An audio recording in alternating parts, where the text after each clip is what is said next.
Playa, mujeres fumando. Mira, tírame bloni, esos nalgas de mentira. Tan brinda, que chimba, colombiana linda. Siempre con los ojos rojos de Cali, con mi amiguita Mari.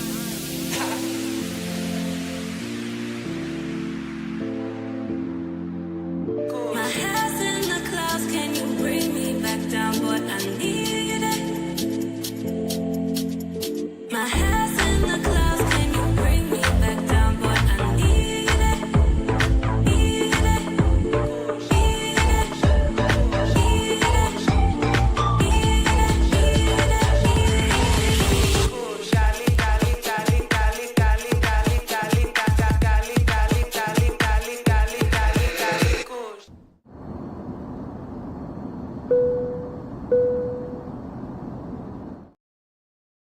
Shout out, shout out.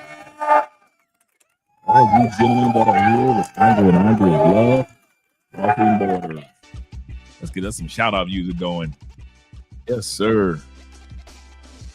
It's going to be a great show tonight. Just like last night's show, this is going to be another great one.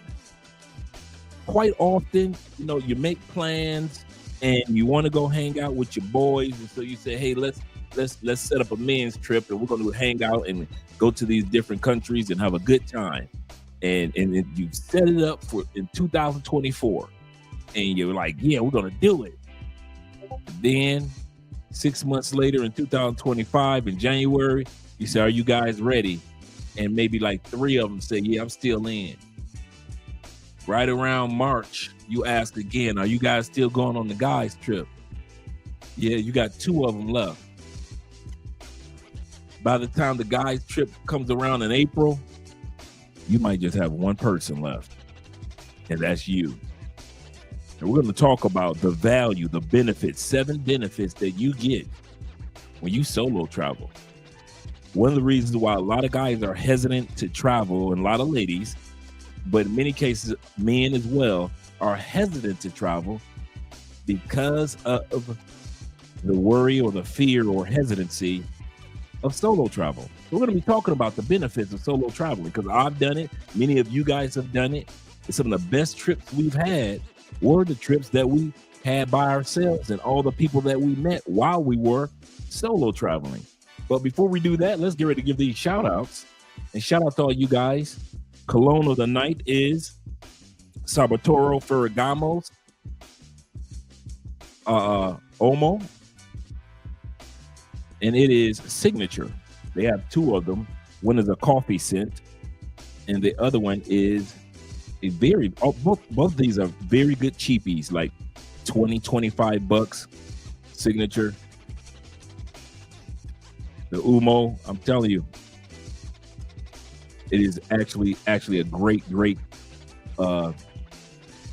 it's a great sex scent. You know, if you're looking for a scent while you're about to have sex, This is a good one. If you're about to go to sleep, go to bed, this is a good one. T-shirt scent.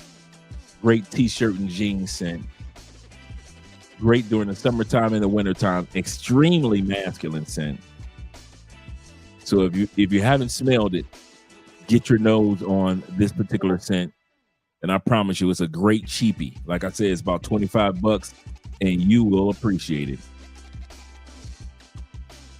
Shout out to Class 7. I know a lot of you guys in Class 7 were in class. I'm going to have to watch the replay because I want to see what took place in Class 7. So I'm about to get with Theo and some of you guys in regards to that. Shout out to my man, Thelonious Numero Uno, number one tonight. Shout out to you, brother. Glad to see that you're here. He said, click that like button. Share the stream on your Facebook, Instagram, as well as on your WhatsApp groups. And as well as subscribe to the channel. We're doing pretty good with the subscription count. Because this is going to be another great one, guys. This is going to be another great one for all you guys. You say, when are you leaving? Tomorrow? No, next week. Remember, the Black Manosphere Conclave is next week. I'll get there on that Thursday, the 4th. So I'll get there Thursday evening. So shout out to all you guys. He said, I ordered Obsidian's book with Kevin Samuels in the ebook on the Black Manosphere Conclave. Shout out to Kevin. R.I.P. Rest in power. And shout out to Obsidian, who's actually written a great book that's for sale. And he will have it for sale with autographed copies at the Black Manosphere Conclave. Shout out to him. Appreciate that, brother. As well as, let me go here. And speaking of books at the Conclave, just to let you guys know that your boy will be having copies of our books. I will have them at the Conclave as well. So for those guys that are going to be, because we're going to have a section for vendors. So I already have this is my vendor banner where you guys are going to be looking for it. My vendor banner is actually being delivered tomorrow. So you guys will see my banner up for the books that are for sale. So you get a chance to order your copies of anywhere possible. Stop making excuses in the 44 laws of travel. So we get a chance to meet up. And you can also pay by way of cash or Cash App, PayPal. And I'll have other ways, guys, to be able to support the channel by purchasing the books there at the Conclave. Shout out to all you guys that are going to be there in Miami next week. Shout out to my man Tevin King. Right out the gate with the $5 love. Support Black Male Media. Yes, sir. Support Black Male Media. And greetings to you as well as to my man Don, aka the Don JP, that is, ladies and gentlemen. Shout out to you. And Ronin Travelers, like always, showing some love. Salute to you, kind sir. Salute to you as well. Dre, my brother, man. I was thinking about you today because I got a special video series coming up on the Philippines, on dating there, men, success of dating, and things like that. So I got a very special one that I'm coming up on with the Philippines. So I might be reaching out to you in regards to having you on the show, because a lot of you guys have really good experience over there in the Philippines. So shout out to you guys. Make sure, yes, sir, hit that like button. We like you. We really do. Make sure that you like us too. Salute to my brother, Jay Anderson the Great, that is. Salute to all my brothers in the world. Salute to Andre and Andrea Love Crossing Borders. Appreciate everything that you do. We appreciate you guys being here as well. Salute to you all. My man T-Mac. Shout out to you and E Breezy over there in Medellin, enjoying the day. I've got a chance. I kind of came across you guys' video and photo a little later. And shout out to E Breezy over there in Medellin. Had a chance to do his paragliding the other day. So I'm glad that you guys are having a good time over there. Jay Anderson said the Cowgirls definitely not the Super Bowl. All right, just saying. Just letting the world know. Shout out to the Cowgirls. No, I didn't hear about Parsons being traded. Where did Parsons be traded from? So they didn't give so JJ didn't give him the contract, and he traded Parsons from Dallas. We're talking about one of the top defensive players in NFL history, and they traded Micah Parsons where? Let me know where they traded Micah Parsons to. Let's put it like this. I'm glad I didn't get Dallas defense for my fantasy draft now. Shout out to Bobby Coltrane once again of the Coltrane family. Shout out to Bobby being here. We got a great topic once again, guys. When it comes to solo travel, a lot of guys, once again, are a little hesitant about traveling by themselves because they're like, man, I don't know anybody in that country like that. And it's my first time. I might not know the language. I might not even know my way around. I may not even know my way around the airport once I land. Many of us will tell you, bruh, don't worry about it. It's going to work itself out. It's not hard. Solo traveling is not as hard as you think it is. And it will amaze you how many people that you will meet once you get there and you find out how many guys are already in that country that are waiting for you to come through. So shout out to all the solo travelers that are out there. He say, shout out to my man David Dice, once again, of the Dice family. He said, the family, Andre and Andrea, my chat brothers. What's good, fellas? We're having a good night tonight. We got about what? Next Thursday is the first day of official day of the NFL. So shout out to you guys. Cali Kush. Yes, sir. Yes, sir. That Cali Kush. Shout out to Jeffrey Ghostface, my uncle in the building. Glad to see you here. I got an announcement to make, guys. My uncle Jeffrey was going to go to the conclave, but he couldn't make it. I got an extra ticket to the conclave. I kid you not. Free, no charge. If you want to come down, if you're in the Miami or Florida area, and you like, all I need to do is I just need the hotel information, and you just need to get to the flight. I'm going to drop that information later, but I got an extra ticket. So if somebody wants to come down to the conclave, I got an extra ticket valued at $300 ticket. It's $300 right now, and I've got an extra one.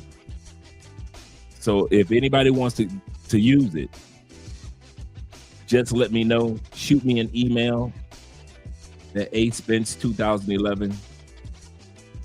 First come, first served on that ticket. Kid you not. I kid you not. There's no strings attached. All I need is when you email me, hey Dre, I'm interested in that conclave ticket. And all I got to do is just switch it over to your name, and I'll actually email you the receipt, and it'll be officially in your name. But since Jeffrey can't make it, and I've got an extra ticket, yeah, Jerry Jones is kind of like how Al Davis was when he was alive with the Raiders. Yeah, Chipotle.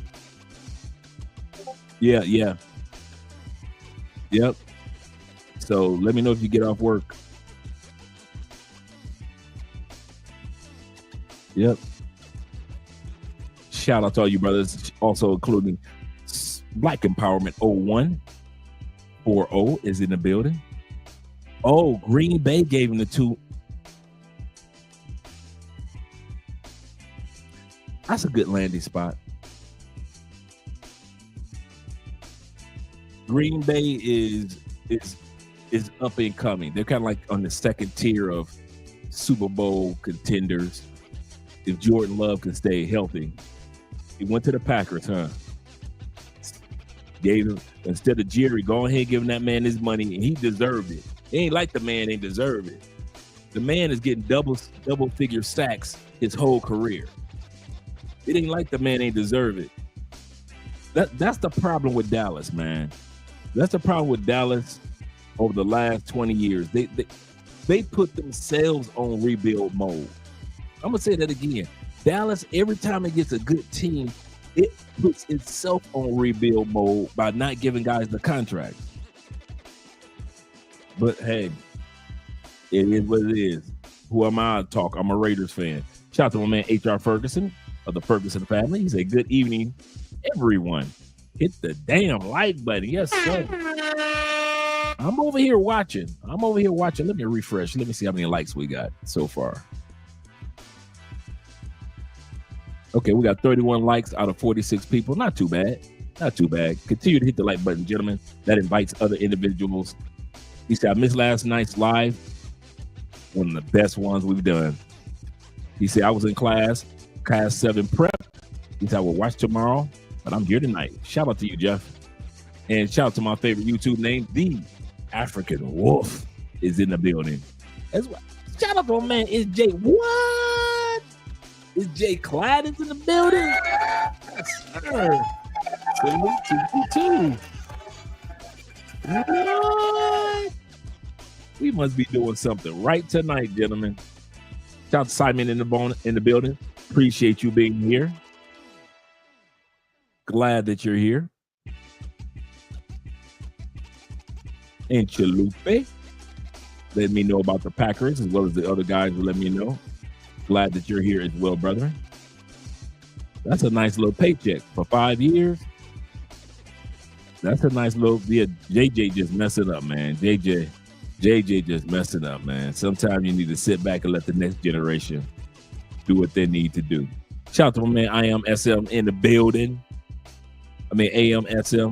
Shout out to you. Glad that you're here, brother. We're going to have another fire show. Yes, sir. Yeah, Jeff, you're going to have to make it next year. But at least we're in the class 7. Shout out to you. Men in the field going to in the building. Men in the field says this. He said going to jump into the YouTube space and contribute to Black male media. Appreciate you. Really do appreciate you, man. I appreciate all you guys that watched the live stream, enjoyed the live stream yesterday. Thank you guys for supporting by way of PayPal, Cash App, Super Chats, things like that. Because any proceeds, especially on Cash App, goes directly towards the channel, such as the banner. Like I was just showing you guys the banner. Let me pull that back up again. Like the banner that I'll have for the event. That's what the Cash Apps and all those. Every proceed goes back into the business.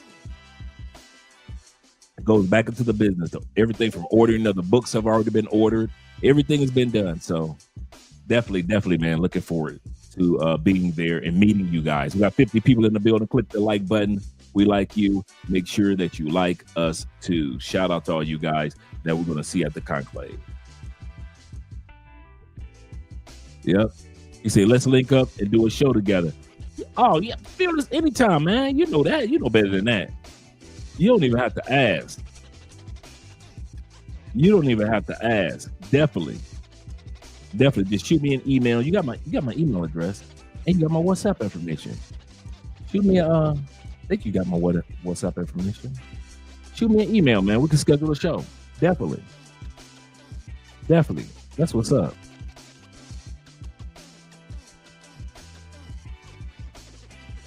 Shout out to my man Michael in the field. Shout out to the CIA. Yes, sir. Shout out to all you guys at the CIA. Like Kevin Samuel used to say.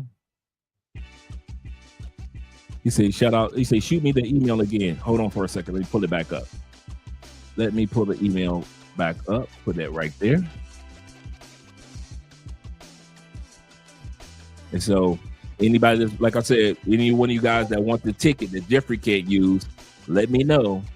But make sure that you give me your, of course, if you're going to email me, you're going to give me your email. But give me in the email, give me your full name and phone number. Full name, phone number with the area code. Full name, phone number with the area code, so I can add you to my WhatsApp, so I can communicate with you and let you know, hey, I put the ticket in your name. But like I said, it's first come, first email I get, that's the person that gets the ticket. And that ticket is worth $300 right now. So shout out to you. Whoever's the one that emails me, you get the ticket. And let's talk about the conclave for a split second, gentlemen, in regards to in regards to the hotel accommodation.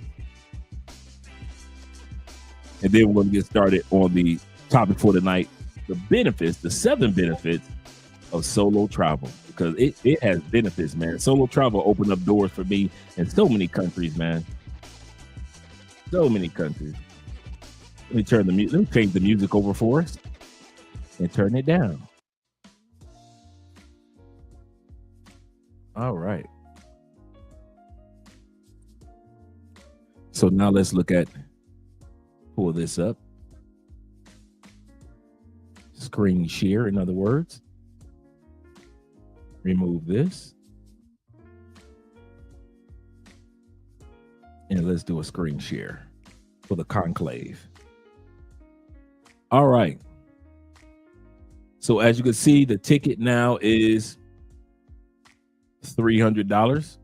I have an extra ticket. Like I said, I have an extra ticket for the person that wants to come to the conclave since Jeffrey cannot make it. I have an extra ticket. And let's look at the hotel information. So I'm going to drop this link for you, so you guys can see what the hotel accommodations are, so you'll be able to get a room. Now the discount date has passed. The discount date was August 15th, but if you can get any hotel, I mean, there's still rooms available, but there are other hotels around the Hilton, the Hyatt, that are available as well. So let me drop that for you. Drop the hotel link.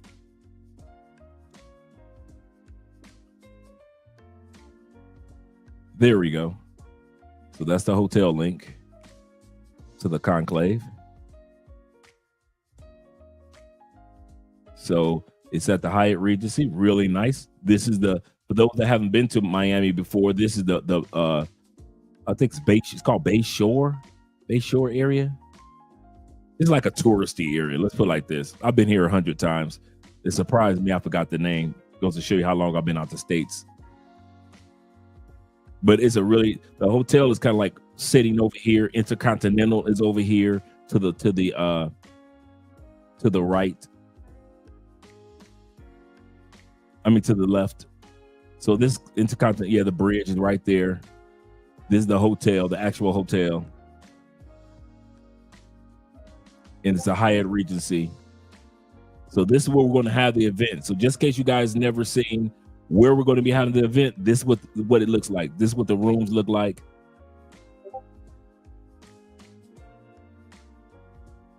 I brought it back for a second.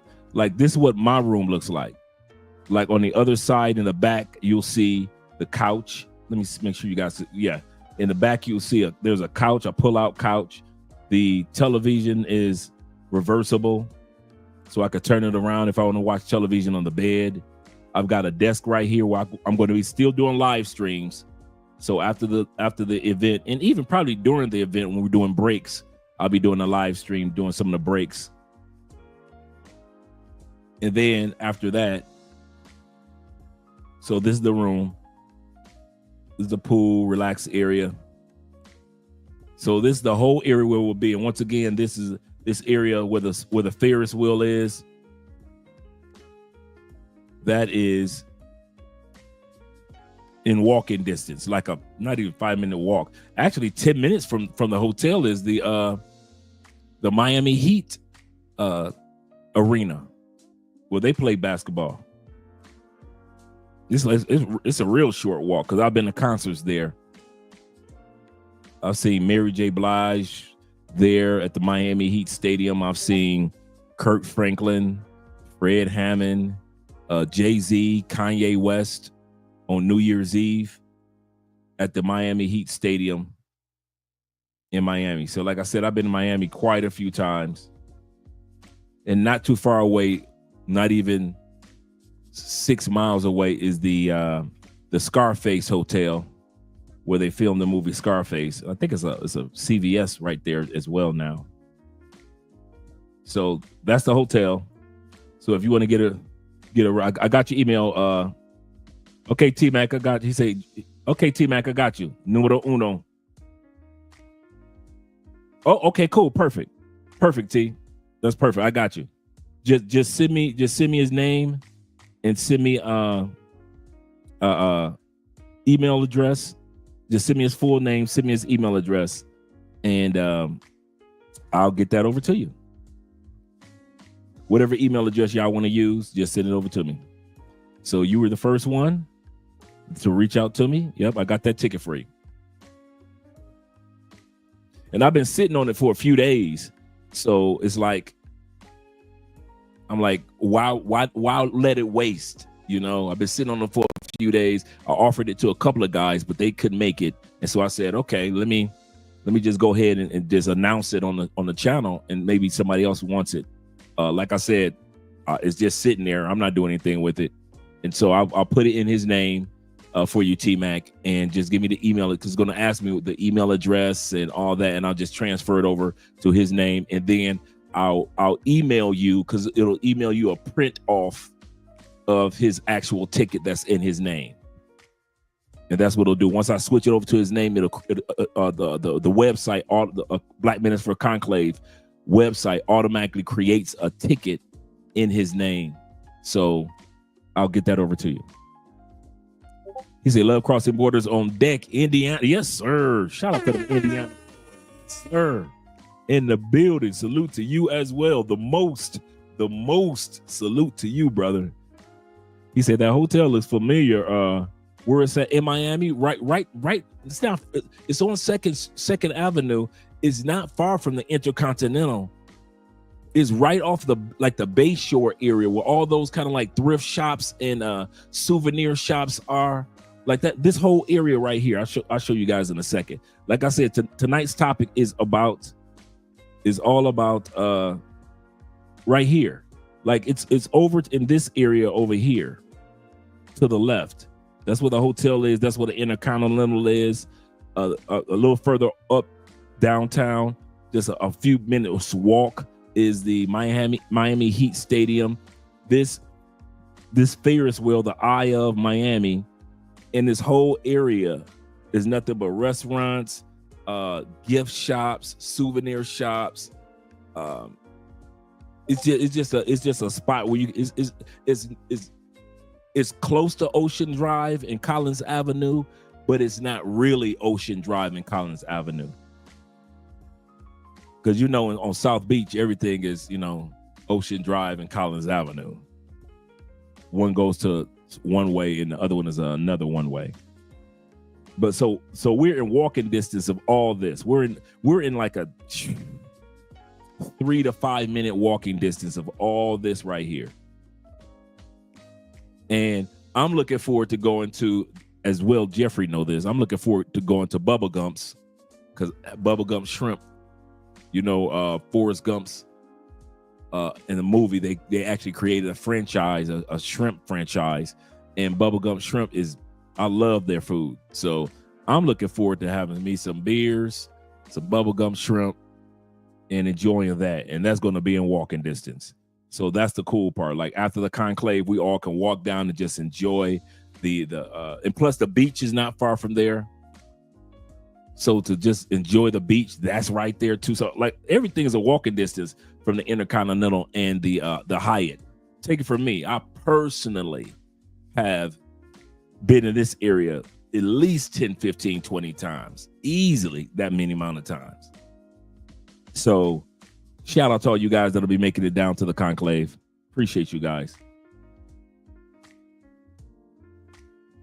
And Fearless, I'm definitely going to be reaching out to you on WhatsApp regarding setting up something for us to do a show together. Definitely. All right. Shout out to all you guys. Let's get ready to get started with the show. As I get ready to give these final welcome to the show, such as my man Bill. Welcome, Bill, to the show. Appreciate you being here. He said, I'm looking forward to it. Jeffrey said, I will be there virtually. Okay, cool. I would be there virtually. So to make it seem like I'm there, he said, I'm doing everything y'all will be doing. Running in the morning, cigar and drink. Okay, cool. He said, I'm dressing up for it. while I'm watching it. Shout out to my man Jeffrey. That's what I'm talking about. That's a move that I would do. Get into the move. Yeah, Bubba Gumps is the same restaurant area.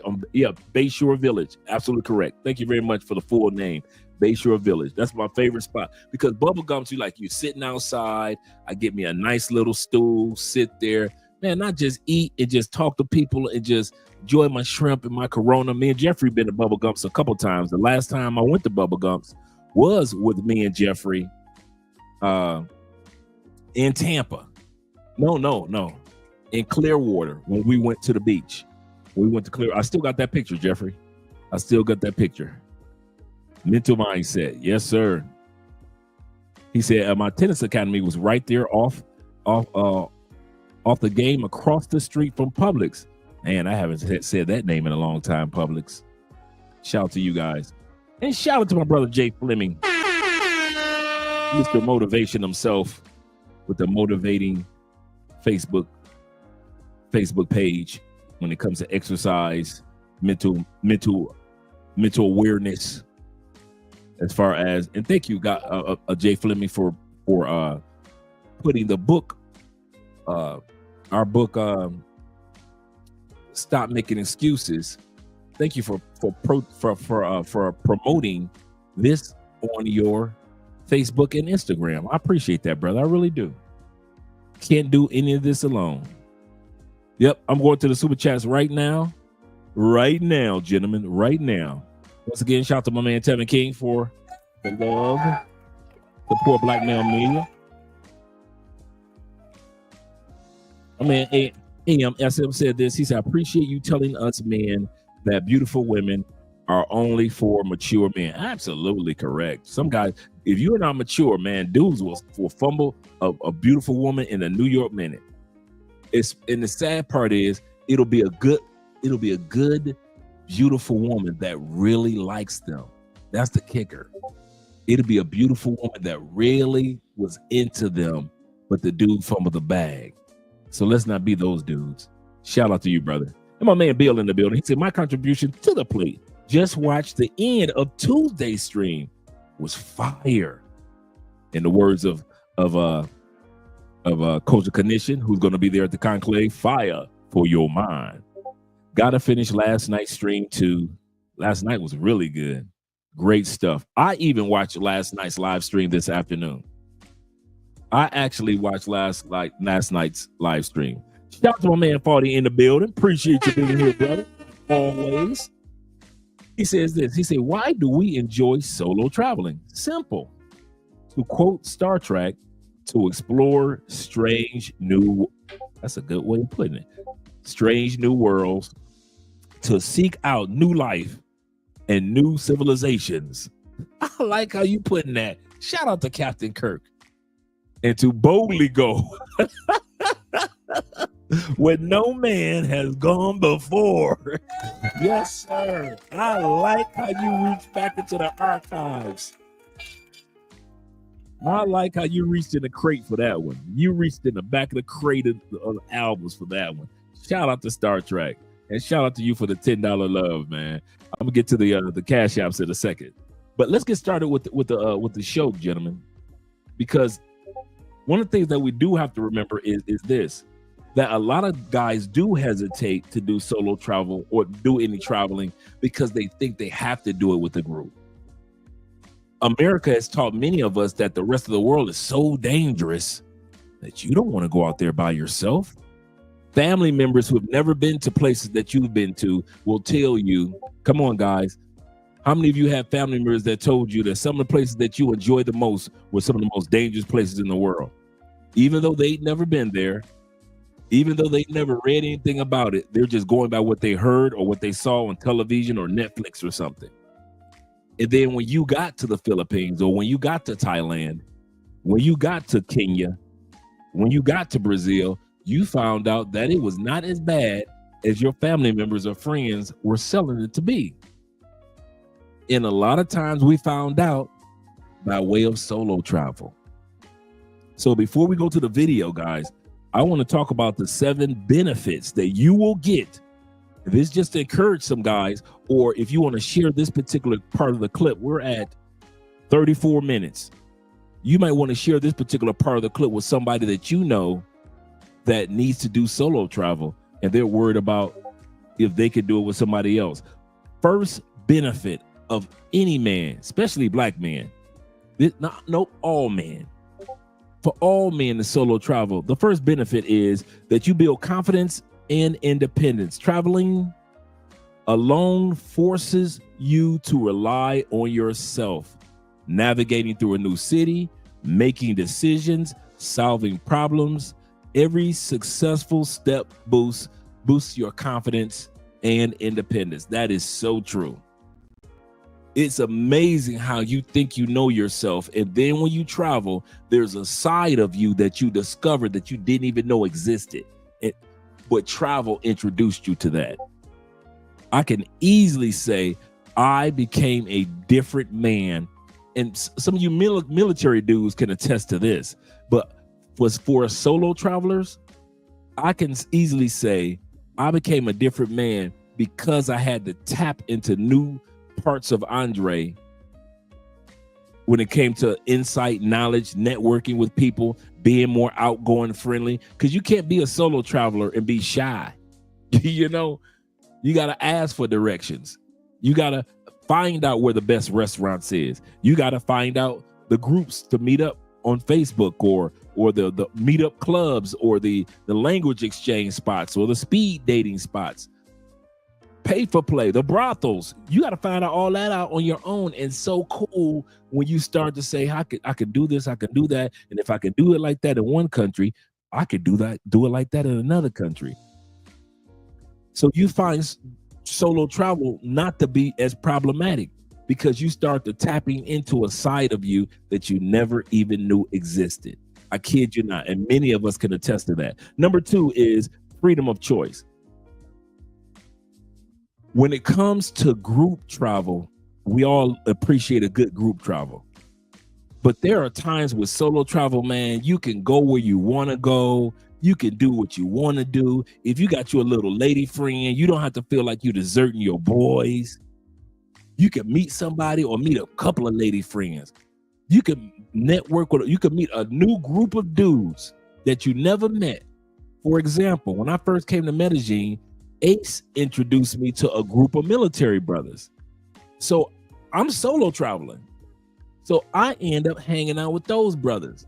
But if I was with another group and they were doing things I was interested in, but if I was with another group of dudes, I might not have met those guys. I might not have had time to hang out with Ace like we both wanted to hang out. And I would have probably had to follow whatever routine or pattern the guys who I came with already had set up. Solo travel allows you to basically, number 2, go where you want to go, see what you want to see, take your time. If you're there for 5 days or for 3 days or for 10 days, you can take your time and really enjoy yourself. There is no rush with a solo trip also. You know how you've been stressed out at work for the last 6 months? And a part of going to Cartagena is you just want to just go to a beach and chill. You don't want to be bothered. You just want a couple of hours of just sitting back and just people watching. When you solo travel, it is so easier to, if you want to speed up your trip by doing this, that, and this, or if you just want to relax trip and just chill for like, okay, I'm here for 5 days. At least for 1 day, I'm going to just chill. I'm just going to relax. I don't want to do nothing. I don't want to see nobody. I just want to just relax. Let my body and my spirit chill. You can do that on a solo trip. You can set your own schedule. You have the choice of freedom. You can do hiking. You can visit museums. You can go to certain restaurants. If you feel like meeting a female and y'all go putt-putt golfing, you can go putt-putt golfing with the little female. But when you with your boys, sometimes the whole group don't want to go putt-putt golfing. They want to go back to the brothels again. Shout out to you guys. Let me go to the comment section and then we'll go to number 3 of all 7. Shout out to my brother Evan being in the building. He said, I always travel alone. He say the lone wolf type. Yep. He say, that's just how I am. I'm a tiger. Tigers travel alone. Yes, sir. That's absolutely correct. Some guys are, such as myself, such as Evan and others, we're built for solo travel. You can doesn't matter what country you stick us in, we gonna be all right. If you notice that a lot of times we didn't say solo experience. We didn't say solo the whole time you're there.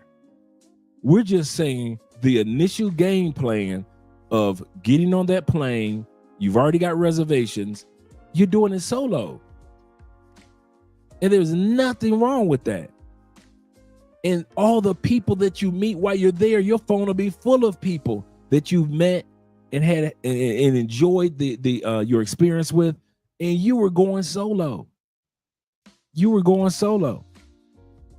So yeah, guys, I kid you not, solo travel is excellent way of going. We're gonna go to number 3 after I get done. Shout out to you once again. Let me scroll down. Thanks again, Jay. Shout out to my man Alexis in the building. Appreciate you being here. And love it, Maine. He's in the building. Love it. Yes, sir. He said, of course. He says, of course. He said, I wouldn't go if I were you. Those Chinese gangs are going to are going to jump you. That's how family and friends talk. Your coworkers talk like that. You going to where? Brazil? You going to South America? Ain't that in the jungle? You going to Colombia? You gonna get kidnapped. You going to Brazil? They gonna take your organs. You gonna wake up in the morning. They got all. Think about how many movies we've seen that promote horror in another country. Remember the movie Hostel? It was kind of like almost like Jason or Michael Myers in Europe type of thing. That movie had me, I ain't never told this before. That movie had me shook about going to hostels. I ain't never going to hostels in Europe. But it's dangerous. Why? Because it was in the movie. They made a movie about how dangerous it is in Europe. And I fell for it. I was young when it came out. I was like, man. I wasn't a little kid, but I was young enough. I'm like, man, I ain't going to Europe to go no hostels. You'll never see me in a house. Man. Then when you find out what hostels are really about, you like, so they lied to me in the movie, right? Same thing here with Colombia. Usually we repeat stuff that's been programmed or propaganda that we've heard when it comes to travel. You guys are absolutely correct. Let's go on to number 3. I kid you not, Jeffrey, I never told that story. I never told you that one. Some of you guys remember that movie Hostel. Like, what? And they came on like Hostel 2, Hostel 3. So it's real. Don't go to the hostels in Europe. So I'm not going to the hostels in Europe, mess around with them. So let's go to number 3.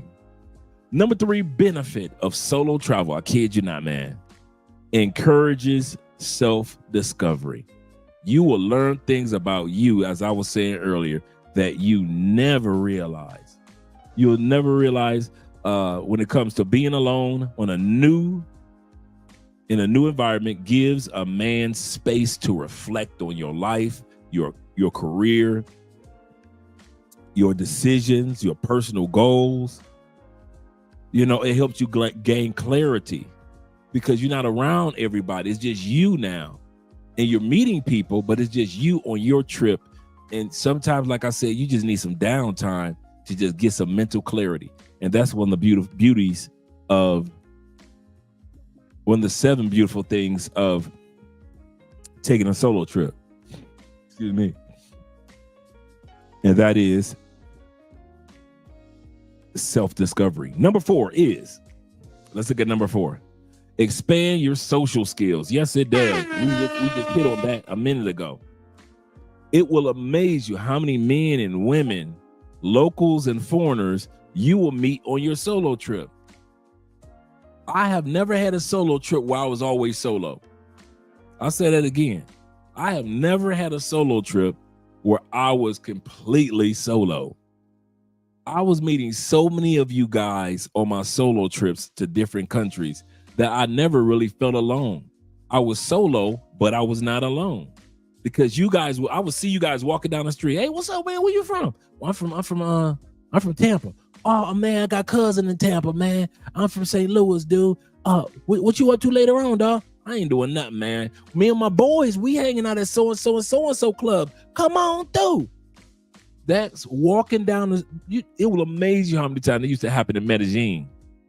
Walking down the street, a guy be across the street. I see him, he see me. What's up, bro? And the next thing you know, we exchanging information and we all hanging out at a particular club or a restaurant.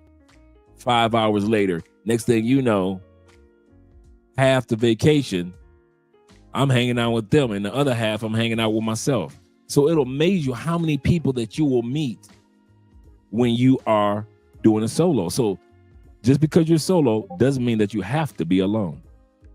It's true. Number 4, it expands your social skills. Traveling solo often pushes you to interact with locals and other travelers. This helps you sharpen communication skills globally, cultural understanding global, and the ability to connect with people from different backgrounds. Some people, like I always say, there are some brothers that don't talk to white people outside of work. I'll say it again. Some of us have never spoken to a white person outside of our job.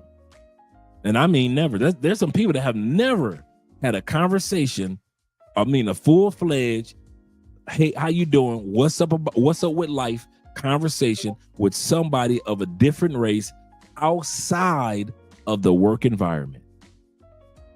And that's sad.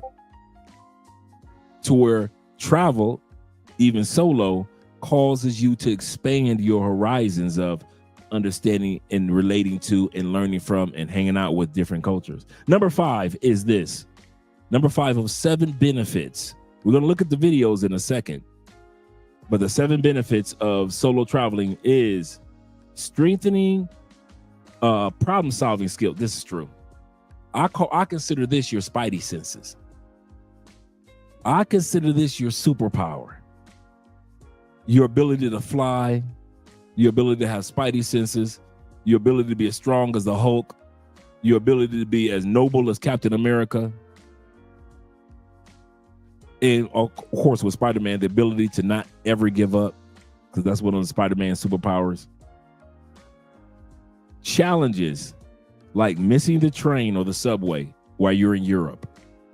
Language barriers. Finding your way through a city or a neighborhood. Become opportunities to develop resilience, patience, and resourcefulness. This is true. For all you guys that might be a little worried about traveling to a particular country by yourself, don't.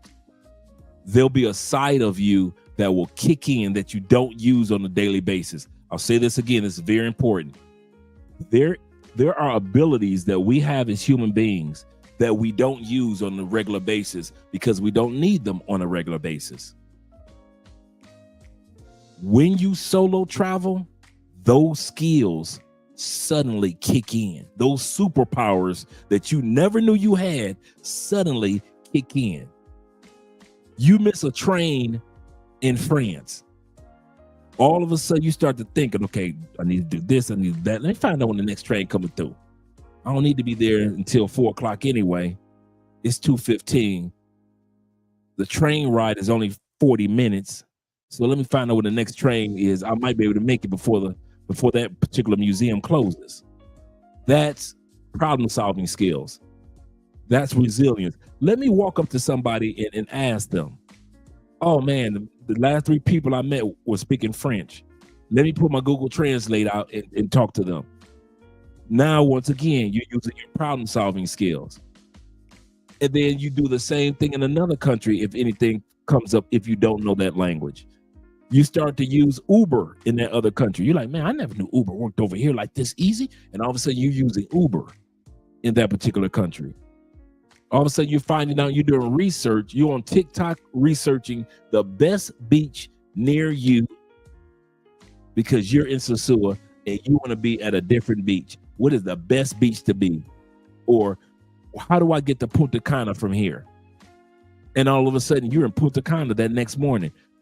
All these skills that you have, because your problem solving skills start to sharpen when you are a solo traveler. Shout out to you. And shout out to my man, International, the International Quiet Storm is in the building. Yes, sir. Subscribe to Fearless. Yes, sir. Definitely do that. And shout out to Ronin Travels. Make sure you guys subscribe to the channels. Yes, sir. Yes, sir. And shout out to my man Black Nubian in the building once again. Appreciate you being here, brother. But those skills, man, I kid you not, those problem solving skills kick in. Where's the nearest grocery store? You got a chick coming through. Okay, she should be here by this particular time. Let me go ahead and jump in the shower, take care of this. Man, I ain't got no cash. Okay, you in Colombia. You pull out your cell phone, use your Rappi app. For those that don't know, Colombian Rappi app, which is kind of like their DoorDash, delivers cash. So you go to your Rappi app, say, I need about 400,000 pesos before the female get here. So while you jump in the shower, by the time you get out, get dressed, all of a sudden you get a buzz or a knock on the door. That's the Rappi driver. He's asking you for the 3-digit code that Rappi gave you. You say, okay, my code is 319. Okay, 319. He's like, okay, cool. Counts the money out to you. He pulls off in his motorcycle. You got your 400,000 pesos, and the female gonna pull up to your spot in about 20 minutes. Problem solving skills. Problem solving skills. Yes, sir. Let's go to number 6. Improves mental health. Number 6 benefit of solo travel, I kid you not, it improves your mental health. In other words, breaking away from routines and responsibilities does reduce stress. We talked about that last night. When you leave the United States, one of the things that you'll notice is that your level of stress lowers. You would think because you're solo traveling and you've never been to that particular country that you would worry and be more stressed out. On contrary, mon frere, actually, your stress level goes down. Your problem-solving skills kick in. Your networking skills kick in. You find yourself not being locked in your stressful routines or whatever it is taking place back home. Ain't nobody calling you asking you for no money because they know you in another country.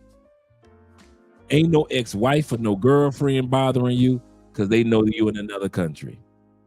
Your boss ain't reaching out to you because they know you on vacation in another country. So now you can just sit back and just get some mental peace. If you want to know what we're talking about, just peace. And that's not common to get when you're back home in the States dealing with your routines. So solo adventures can bring a sense of freedom and peace many men rarely experience back home. And that's so true. And let's look at the last one, number 7. Number 7 reason why a person should take advantage of the benefits of solo travel. And I mean, take advantage of it. It creates unique memories. I could tell you about many solo travels I've taken from Canada to Mexico, solo trips that I've taken throughout Central America, solo trips that I've taken in South America. And I could tell you about them as if they happened yesterday because they're so vivid, because it was just me meeting you guys in other countries. Solo travel often leads to unexpected adventures, random conversations, spontaneous detours, unforgettable moments that you carry for the rest of your life. Absolutely correct. Some of you guys have gone to Cartagena, met some, like I said, I'm walking down the street, I meet a dude introduces me to all the group of guys that he hangs out with. All of a sudden, I got some hangout buddies in Medellin on my first 1 or 2 trips. I'm in a hostel in Medellin and not realizing that the hostel had just people were networking with each other. So got to the hostel, was networking over breakfast or just sitting there having some drinks with the people in the hostels. So it just opens up so many doors for you. But we're going to get started in a moment with the videos and how others are talking about how traveling solo helped them out. And shout out to my man Black Nubian with the $2 love. Told the guy where I was from. He said, "Oh, Canada." Them Canadian brothers. Yes, sir. International Quiet Storm, the International Quiet Storm says this. He said, I traveled alone in 2008. He said there was no Duolingo. I know, right? No Duolingo, no Chat GPT, no Google Translate. Rosetta Stone helped me out. Solo travel is the way. I know exactly what you're talking about because when I first started traveling, yeah, it was the same way, brother. The best that you was gonna get was Rosetta Stone, who had the monopoly on the language learning. He said, I got cash out from Rappi today. It's called Rappi ATM. Absolutely correct. Absolutely. Dude, I could order Rappi right now. And okay, I'll show you guys how it works. I will show you because I usually show this during consultations anyway, right? So if you got the Rappi app, R-I, if you're coming to Colombia, you're going to need it anyway. R-A-P-P-I. R-A-P-P-I. It's an orange logo with a white mustache, right? So you open up your Rappi app, right? I hope you guys can see that. Open up your Rappi app and you scroll over and you see in the middle where it says the ATM, right? ATM right down here. So you go down here and you click on the ATM and it gives you a choice of what cash you want to send, right? So we all know that you take Colombian pesos, you divide it by 4 to see how much you are spending in dollars. So 20,000 pesos divided by 4, that's $5. And 400,000 pesos divided by 4, it's $100. So take that 400 and divide it by 4, that's $100. So you click on whichever one you want. So I'm going to click on let's say I click on the 100,000, right? So the 100,000 goes in. And let me see. I confirmed. Okay, there we go. 100,000 goes in, and then the green button goes green once I clicked on the 100,000. So I click on the green button. As you can see, it processes. Sometimes it's going to say a mistake, and then sometimes it just goes straight through. So at the bottom, it lets me see how much. So I clicked on the green button twice, meaning I wanted 100,000 or $200,000, 200,000 pesos. 200,000 divided by 4 is what? $50. So you go to your payment, make sure your payment is set up. And you would click on here. If I was to click on here and place the order, in 15 minutes, the 200,000 pesos will be downstairs. Rappi will give me a 3-digit code to give the guy to verify that I'm that person. Some of you guys have been coming to Colombia and still going to ATMs. I don't know what for. I don't know why. When you can get the money delivered. I get it done. I get it delivered all the time. And if I need more, I'll have 3 or 4 motorcycles sitting out front. If I need more than 400,000 pesos, I have at least 3 motorcycles sitting out front. All 3 of them bringing me 400,000 pesos. And all 3 of them will have a different 3-digit code that I got to give them. This is the other cool part about Rappi being delivered. It doesn't only have to be delivered. The cash doesn't have to just be delivered to your Airbnb. Let's say you're at a restaurant, you're at a bar hanging out with your boys, you need some more cash. It allows you to change the address of your location. Let me do that. It allows me to change my address right up here from my home address. And then I could be at a restaurant and that motorcycle will pull up right at that restaurant and it'll show me on my screen, hey, your Rappi delivery is out front, Andre. I go outside, tell him what the 3-digit code is. He gives me the cash and I walk right back into the restaurant or into the club. So I've been using Rappi forever in Colombia as far as delivering cash, not just ordering groceries or restaurants. So that's a little tip for you guys that haven't used Rappi before. Shout out to you guys. And shout out to T-Mac with the $10 love, supporting the channel. Appreciate you over on Cash App. Yep. T-Mac is 100% correct. You can order cash on Rappi. He says, as soon as the plane begins to lift off, my stress is gone. Absolutely correct, Tori. I know that feeling. He said those jitney or bus rides in the Philippines. Adrenaline rush for. Oh yeah, yeah. I could imagine that being an adrenaline rush. Yeah, yep. I knew you know about that, J. Clyde. I knew you know about that Rappi ATM. It is clutch. I kid you not. I was telling people, I say they would never, ever do that in the States. Have money delivered directly to you.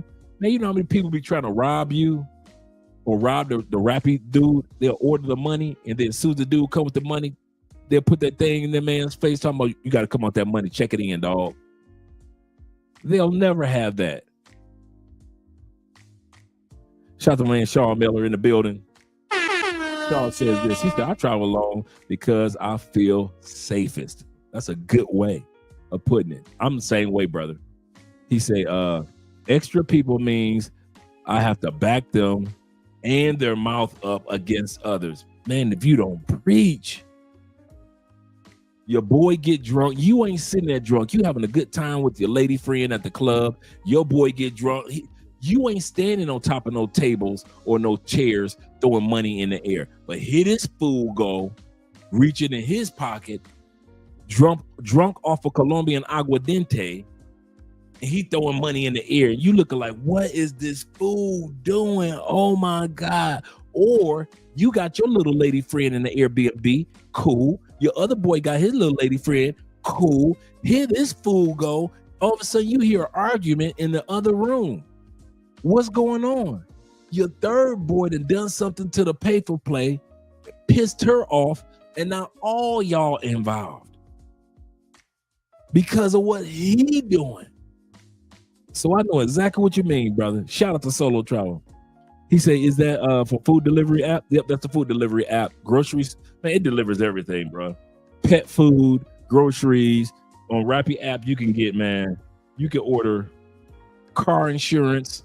I kid you not. You get car insurance on here. You pharmacy, anything from the pharmacy.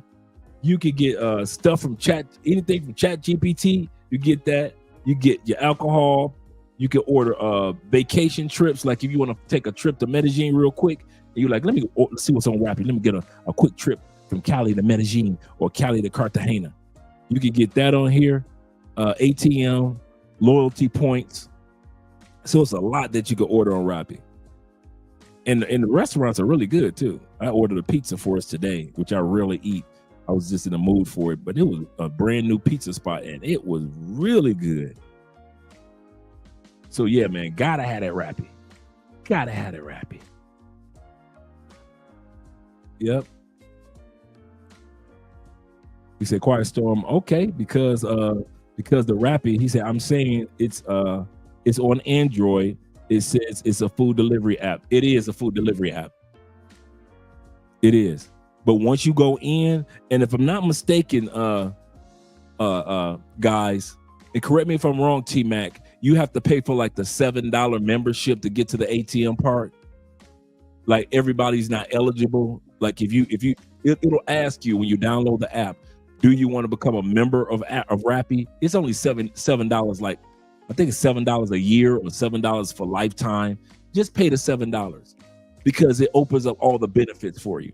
And one of those benefits, I believe, is the ATM. I think I had to pay for the $7 annual membership to get the ATM part to be presented for me.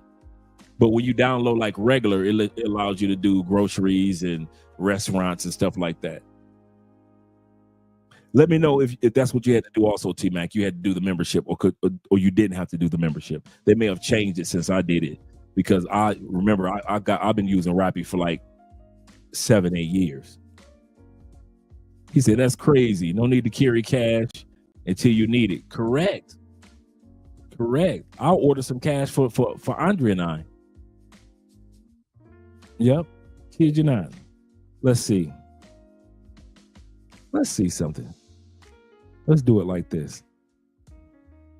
Let's see how long it takes. I'm going to click on ATM.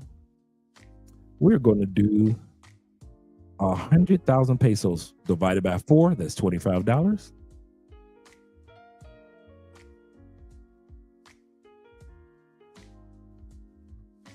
Okay. We're going to place the order.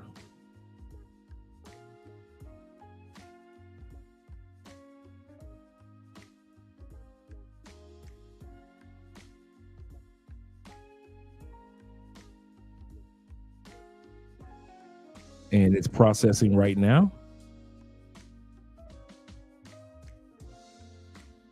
So I ordered 200,000. Now it says order successful. So now you see the map.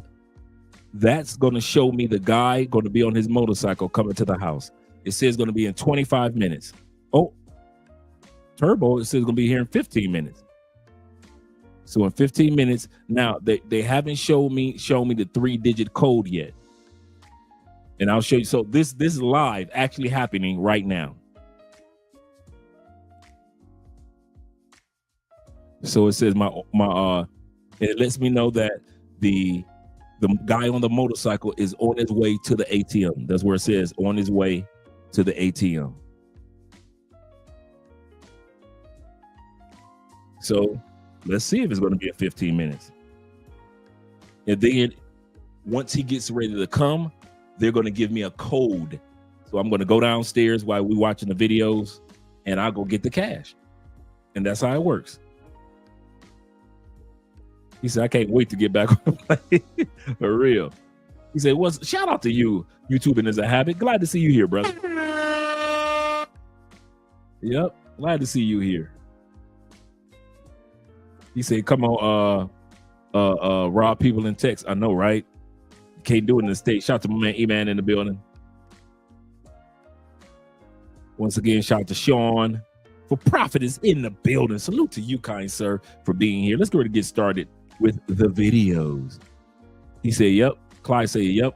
You need Rappi Pro. Okay, that's what it is, the $7 membership. Okay.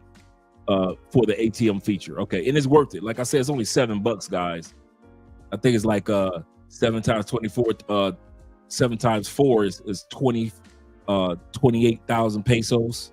It's well worth it, man. Well worth it. And you know what? I think it is a lifetime because I've never had to pay it again. Membership is optional for Rappi Black. Okay. It also gives you free priority delivery. I didn't know that. Yeah, I just paid for the membership too because it was only $7. Yeah, that Rappi Turbo is they come fast, man. Sometimes they come so fast, man. You don't realize that when especially in the grocery store, when they say they're gonna come in 10 minutes, they are literally from the time you put your order in, it'll be downstairs in 10 minutes. That Rappi Turbo. I mean, T-Back says Rappi is also attached its own bank, correct? Called Rappi Cinta, and it gives occasionally 14% interest on your money. I need to check that out.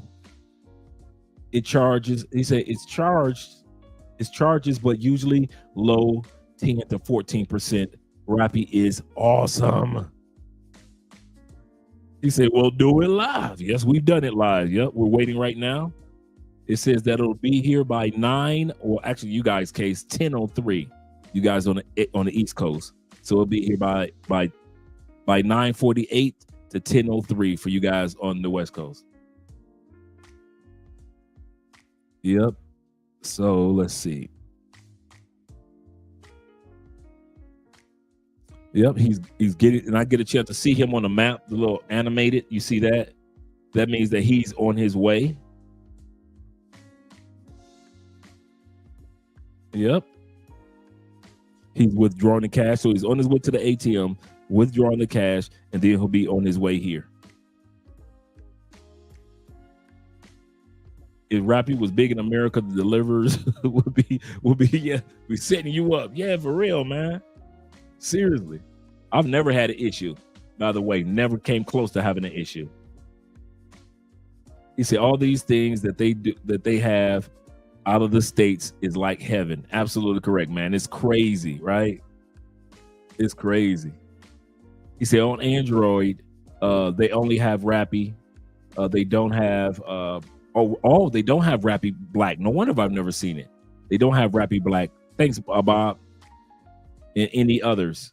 I didn't know that. Because I'm Android. No wonder I've never seen that one. All right, let's get started with the videos. Add the video to travel alone.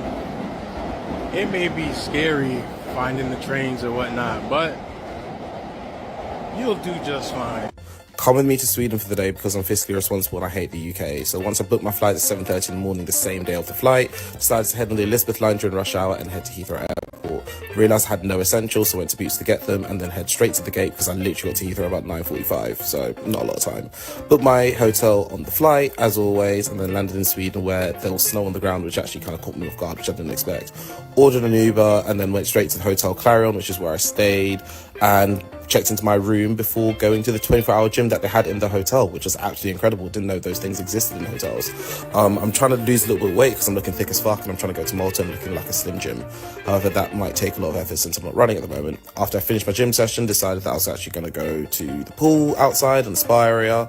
Despite it being -2, I was still in the heated pool because I'm not trying to waste my money. Here I'm looking like a G. Went to the sauna afterwards to warm up because I was definitely cold before going to the Mall of Scandinavia to have some snacks. I then took myself out to dinner to the restaurant Prinseng, where I ordered the duck and some potato profiterole kind of thing, which is actually quite good, before having a creme brulee because I'm bougie as fuck. Went back to my hotel to sleep before coming back to the UK. So yeah, not a bad trip. That wasn't bad for a solo trip from the UK. Went to another country because he did it by plane or train. Spoiled himself. We're talking about on a day trip, just one day trip. Had a great meal, and the next day flew back to the UK. Those are things that man, I ain't gonna lie, man. That is one of the things that I'm jealous about Europe. That they could just, Europe and other countries that are just so connected by train. Now, Rappi delivery is headed to the house right now. I've gotten the 3-digit code that I need to give the Rappi delivery guy as he comes down here. So he is ahead of schedule because Eastern time, he should be here at 9:48. It is just hitting 9:30 Eastern. So he's ahead of time. And so I go downstairs in a few moments and get the cash. Let's continue on with the video. Trip. If you're watching this video, this is your sign as a young man to start taking solo trips, bro. When you so locked in all the time, bro, you be forgetting to go live life and forget that it's a life for you to live. You feel me? It's so many benefits, bro, to a solo trip that people ain't really even aware of because they don't do it.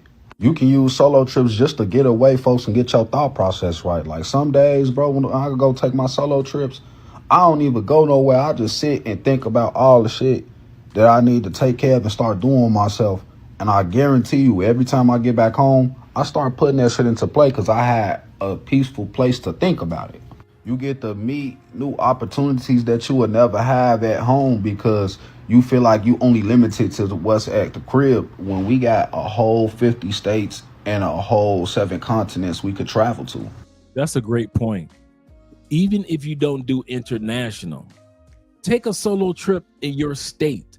Take a solo trip to another state, to your neighboring area. There are so many places that you could take a quick weekend or one day and come back the next day solo trip. And then the women you meet on vacation, boy, you meet some exceptional women, folks, when you take your solo vacations, bro. Like, these women really love you, folks. You can go back home, and at home, folks, you like a 6 or a 7 to them girls up there, bro. But just because that's you known in the environment. When you go out of town, you a 10 out of 10 every rip. It don't matter who you is. It don't matter what type of low self-esteem you got, folks. You a 10 out of 10 when you go out of town. I promise you, bro. And it open your whole perspective on your love life. Because while you sitting right here thinking that you got to be with somebody in your hometown, you can go to Houston, Texas and find your wife. You can go to Utah and find your wife or somewhere, bro. We're not limited to only just what's in town. And when I mean you can get so much ass on your solo vacation, bro, I'm not even bullshitting, bro. Like, girls love that thrill. A nigga come out of town, he fine, handsome, and she put some coochie on him and never gotta tell nobody. They like that type of thrill. But overall, as a young man, bro, start traveling, bro. Just get out in the world and go see what the world got to offer. And don't forget, most of all, if you can, bring that bitch with you for protection. Darling, darling, darling, there's no need to worry. It's just a couple things. If it's you another, there's no need to worry. 'Cause I can sleep between. I'm a third wheel. Life is a solo trip. I realized I was waiting on other people to live my life, instead of just living my life and allowing things to fall in place. Maybe the things that I want to do that I have nobody to do it with, if I went to go do it, I would meet people that like to do that as well. And then we could do it together if I truly yearn for somebody to do these things with. Life is a solo trip. We were put on this earth alone.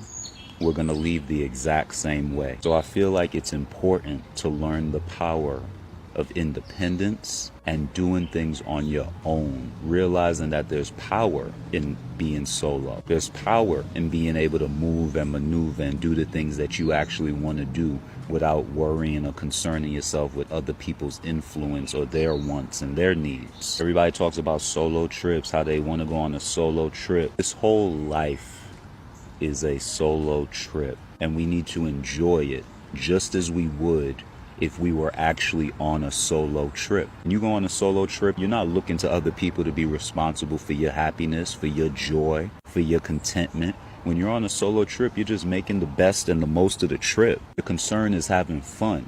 And I feel like that should be the same approach for life, you know? You might go on a solo trip and you do meet people that you connect with. I've met some of my best friends and best lovers on solo trips that I've gone alone. The same energy that we put towards planning a solo trip, executing a solo trip, we need to put that same energy into our lives.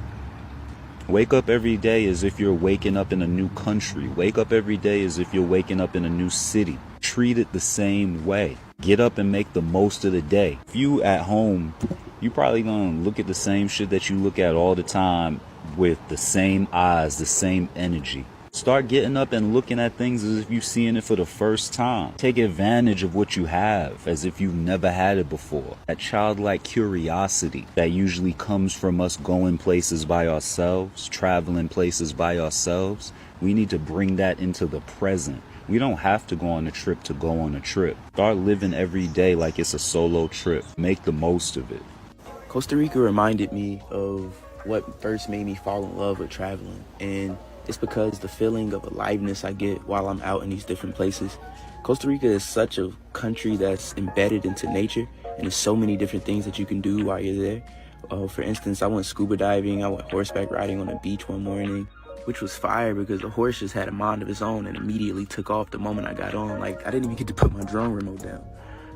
Beyond all the fun stuff you can do though, the culture and the people is what really makes this place an amazing country, because they have this term called Pura Vida, which means like pure life or a simple life.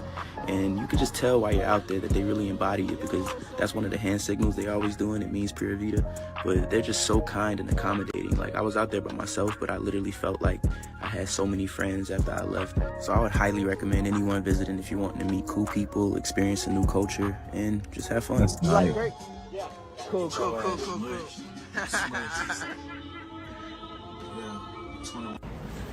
All right, so it's freezing here. So I decided to pay 12 euros to come inside to this museum.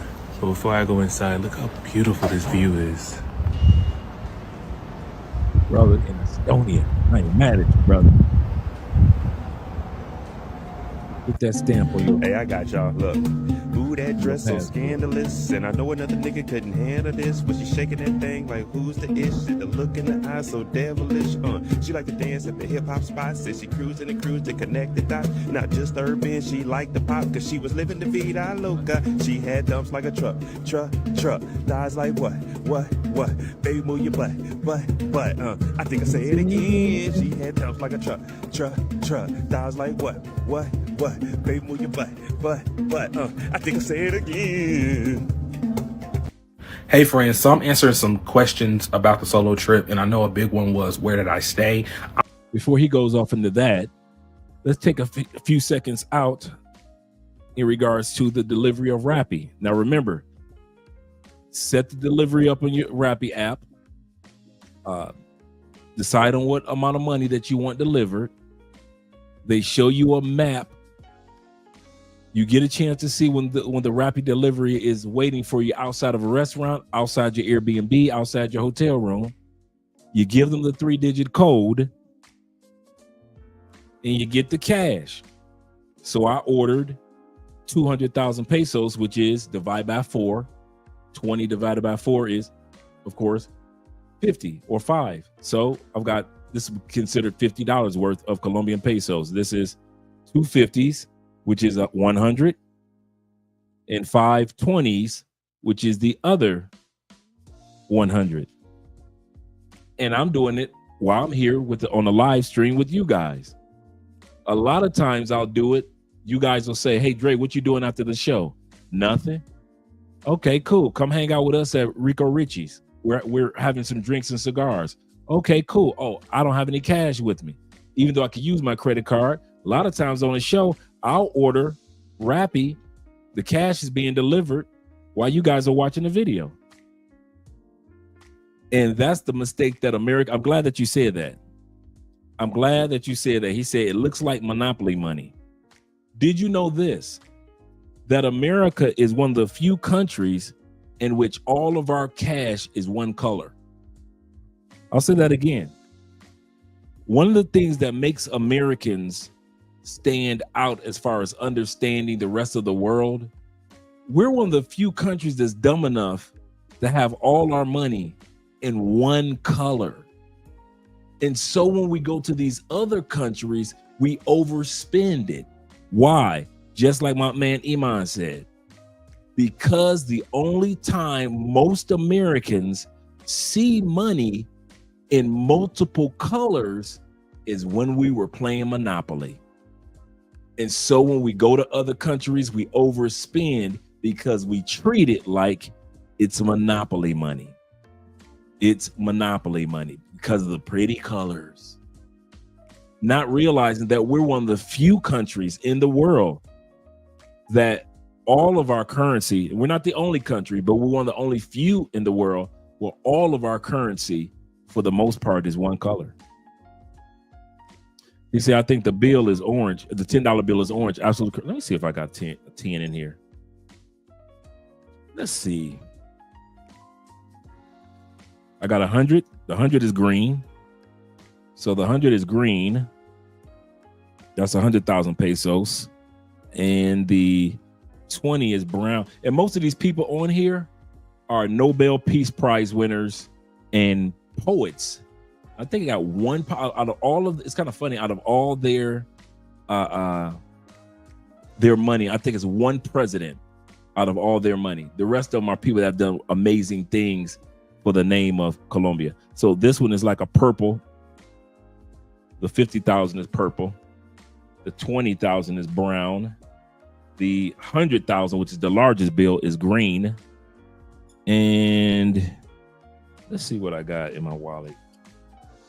Oh, the 2 pesos is the one that you always see dudes throw in the air, which is only worth 40 cents. This one is this was kind of like an off blue. And I don't know if I have a 5 in here. The 5 is brown. The 5 is smaller too. You notice how much smaller the 5 is. The 5,000 pesos compared to the 20. So this is like an off brown.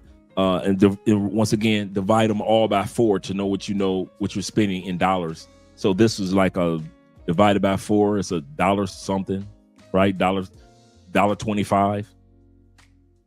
And nope, I don't have I think I've gotten everything. No, I don't have the 10 in here. I don't have the 10 in here.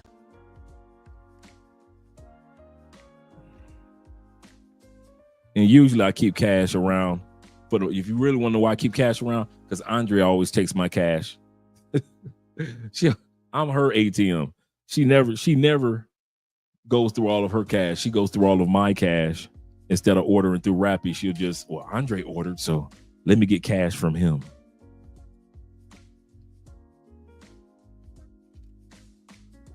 But now you got a chance to see how it works. See how fast that was? They even came 15 minutes earlier than they said that they would. Iman said, I meant to, the US 10. Oh, yeah.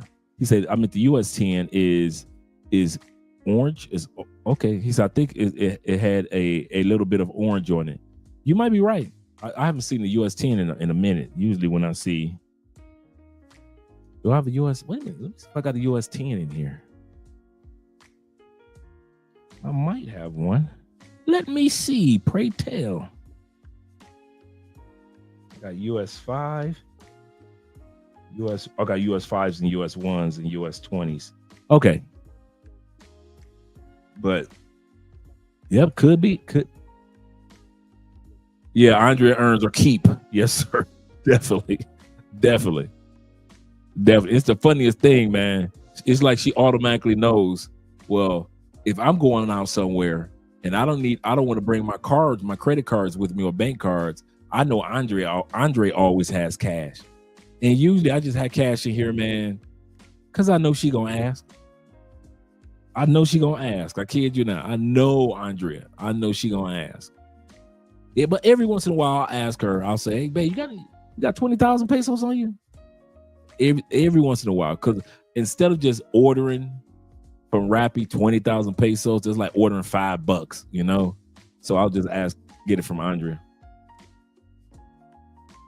He said, what? You got my 20,000 pesos on me? I know, right? Right. Good point. He said, I have a good international currency app. That's a good one. Yeah, a Currency X. That's a real good app that you guys want to download too. Yeah, Bank of Andre. Definitely, bruh. When you married, yeah. Even when they got money, they'll instead of just going through all of theirs, they'll sit back and say, well, let me go see what Andre has. Shout out to Chad being in the building. Let's go back to the video regarding solo travel. I'm going to do 4 individual videos on the hotels I stayed at, starting with the one in London. It's called the Radisson Blu Hotel, and I will attach a video of what the room looked like. Total, I spent $390 American dollars for the hotel for 2 nights. I did stay in like a superior individual room, which came with kind of a fuller a full XL bed, in my opinion. Again, I was solo traveling. I didn't have to have a queen bed this time. There was a lot of, and the reason why I picked this place was the location was really good. It was close to Bond Street, so there was a lot of shopping on the street that I was close to. Within a good 5-10 minute walk, there was a bunch of shopping. So the area looked a little seemed a little safer. Plus, it was one of the cheaper options because the hotels in London are high as hell, and it took me forever to find a hotel. But this one was in my price range. I originally just had a regular individual room, but they gave me the option to upgrade to a bigger room for only €10 a night. So I was like, why not? But I'll show you the room. All right, so this is the room. All the hotels that I stayed in, besides one, you have to put the key in this little slot holder in order to open up, turn the lights on in the room. This was the bathroom. The bathroom was small as hell. Now, I am not skinny. I am a mid-sized man. When I tell you it was hard for me to turn, but this is the room. This was the bed. There was an extra pillow in the closet in case y'all saying, well, there is no pillow. It did come with a TV, an air conditioner, and it did come with this closet. If I had to rate this place, I would honestly give it a good 8.5 out of 10. The location was really good. The price was not bad for what I got, especially for 2 days. They did have an elevator. Thanks, International. And they did have luggage storage because I did get there early to drop my luggage off, and they did have luggage storage. So 8.5. They did have an espresso machine if that's something you're interested in. The TV does pretty much only show like local channels, but again, they do have Wi-Fi. So again, I connected it to the Wi-Fi and just watch it off my phone. But again, I would overall give it an 8.5 just because I enjoyed my stay. I would definitely stay again. I enjoyed the location. I will say it wasn't a lot of eating places that stayed open late. So that might be something to consider. The food places are kind of a little farther. There wasn't a lot of bars around the area as well. I'm sure you could walk down the street a little further, but it wasn't some in close proximity within I would say 10-15 minute walk, in my opinion. Other than that, again, I enjoyed the stay. It's in a good central location, and it's pretty easy to get to from the airport. You take the Elizabeth line to Bond Street, which is like a 45 minute train ride, and then when you get off the Bond Street station, if you go out the street and you walk up the street for about 10 minutes, it's right there. So again, I would recommend, especially if you're on a budget. If you're on a budget and you're going by yourself, this is really all you need.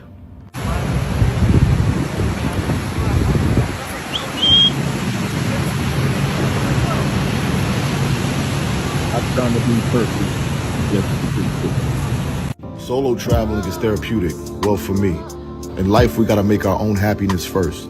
Solo traveling makes you accountable for all your actions. It makes you responsible. You have no one to blame if things go wrong, so you learn to take care of yourself. It is the best me time anyone could have. It helps you clear your head, refresh your mind, and ideas. You get to learn other people's cultures. It shows you that our world is filled with compassionate and helpful people. It also reveals the real you and helps in understanding and loving you better. All I gotta say is find your peace. Fuck what people say. You only get to live this life once. That's another thing, as he was mentioning about solo travel. Don't wait for other people. I think one of the biggest mistakes in life that we make is we wait for everybody else to join in the reindeer games. We wait for everybody else to join the reindeer games when we're the true Rudolph. You know, they didn't let poor Rudolph join in any reindeer games. And since they didn't let poor Rudolph join in any reindeer games, yeah, that caption was bars. A lot of times we don't do that. I kid you not, gentlemen. If you want to take your first trip to Baltimore and find out how good that lobster is and shrimps and crab in Baltimore, Maryland, DMV area, and you want to know what it's like to put that newspaper on the table and they pour out that big pot of potatoes and corn and you got your Corona, book your flight. If you want to see what DC looks like on your own, not television, not the news, I'm telling you, DC looks completely different from on TV, bruh. For those of you who work in DC, you kind of take it for granted. You live in DC, you take it for granted. But when you don't live there and you see Washington, the Capitol, the federal building, Homeland Security, Washington Monument, Lincoln Memorial, the statue of Martin Luther King. When you see these things in person, bruh, you start to understand your capital on a whole nother level than when you just see it on TV and it's presidents and everybody just walking through the halls of Congress and you just kind of like take it for granted. I kid you not, man. You gotta go in your lifetime. Yes, sir. Shout out to them. My favorite area. My favorite area. And I'm a Florida boy. My favorite area to get the crabs, lobsters is that DMV area. Yes, sir. Yes, sir. He said, we know our crab cakes, Dre. He said, and the bushel of crabs on the table. You know I've been there. You know I know what I'm talking about. Put the newspaper out there. Yeah, man, get my Corona. Fire. You just sitting up there just cracking and eating. Just cracking the crab shells, eating, drinking, just living life. Do not, I promise you guys, do not wait for other people to schedule a solo trip. Do it right now, because most people can afford a solo trip. The prices have gone down and ain't nobody traveling to the United States anymore. Because nobody is coming from other countries to the States. Everything on sale when it comes to a vacation. Don't go to Vegas, bruh. Don't go to Vegas. Go to the Grand Canyon, bruh. Go see Phoenix. Go see AZ. If you want to feel like you on another mother planet, go to Arizona. You can see Tombstone, the Wild West. You can go to Phoenix, beautiful city. Rent you a car and do like I did. Get a speeding ticket, flying through the Arizona desert on my way to the Amazon jungle. I mean, on my way to the Grand Canyon. What's my point? Yeah, I got a speeding ticket, but hey, it was well worth it. I had rented me a Charger. And my man, just like in the movies, came from out of nowhere. All I'm seeing is cherries flying behind me. And he was like, you know why I stopped you? I said, I know, man. I said, but it was so worth it. It was so worth it, not to just see stuff in the movies, but to actually see it for myself. If you've never been to LA, bruh, I'm telling you, it's beautiful. If you've never been to San Francisco, you've never been to Oakland, go, bruh. The tickets are less than what they would normally be if there was a bunch of people coming to America and traveling. For those of you who've never been to the football stadium of your favorite team, let's say your favorite team is in Indianapolis. Man, if you're a Colts fan, dude, get you a ticket and go see the Colts, not just in your city, but go to see your team stadium for once in your life. You got to do it. Don't be waiting for all the other dude. When you get there, what's going to happen is you're going to be involved in so much tailgating. All you got to do is walk up to somebody. Hey, I see y'all got some beers. How much y'all want for one of them beers? These beers are free. Come on over right here. You want some ribs? That used to be always my go-to. I just offer to buy a beer. Next thing you know, no, man, you ain't got to buy a beer. Come on over. Come on into the trailer. Come on in. You one of us. What's your name? You a Raider fan? You a family. You with family. You gotta experience this stuff. Life is too short for you not to see this stuff. I kid you not, man. I kid you not. It is just too beautiful. This United States is too beautiful of a country for you to only know your city. To only know women in your city. Bruh, I was dastardly nationwide. If y'all think my stories are one city stories, when I be telling y'all my stories, it do not be in one region of the United States. You better believe that one. Sade wrote that song about me. Coast to coast, LA to Chicago, west of Maine. She was talking about me. Shh. You think my stories would just be in one city? Yes, when I was in Cleveland, this is what happened. Shh. Y'all think I'm just telling Tampa stories? No, man. Coast to coast, LA to Chicago. You gotta explore, and a lot of times you're gonna be the only one that's willing to do it. I remember, I've done everything from. I remember in what is it? I believe it's Augustus, Florida, is one of the oldest cities in the United States. They were having the tiny, you know how you're watching HGTV, you see all these people buying tiny houses. You're like, man, wow, I wonder what they really look like on the inside. They were having the tiny house convention. I drove from Orlando to Daytona, which is like 2 hours away, then another hour and a half just to go to the tiny houses convention, because I wanted to see what tiny houses really look like with a 6'3" dude on the inside. And I'm talking about, I can't lie, the houses were amazing, beautiful on the inside, and they almost trick you into thinking that you want to buy one, because you see all the details that they put in a tiny house, until I laid in the bed. And when I laid in the bed and I saw that ceiling right on my face, made me feel like I was in a coffin. I was like, yeah, I guess I'm too tall for tiny houses. But it was great to do that one day solo trip, just to see something that I was seeing on TV all the time. And now anytime I see tiny houses on TV, I got respect for people, because I know what type of height it takes to be and enjoy a tiny house, and I see how much they've advanced.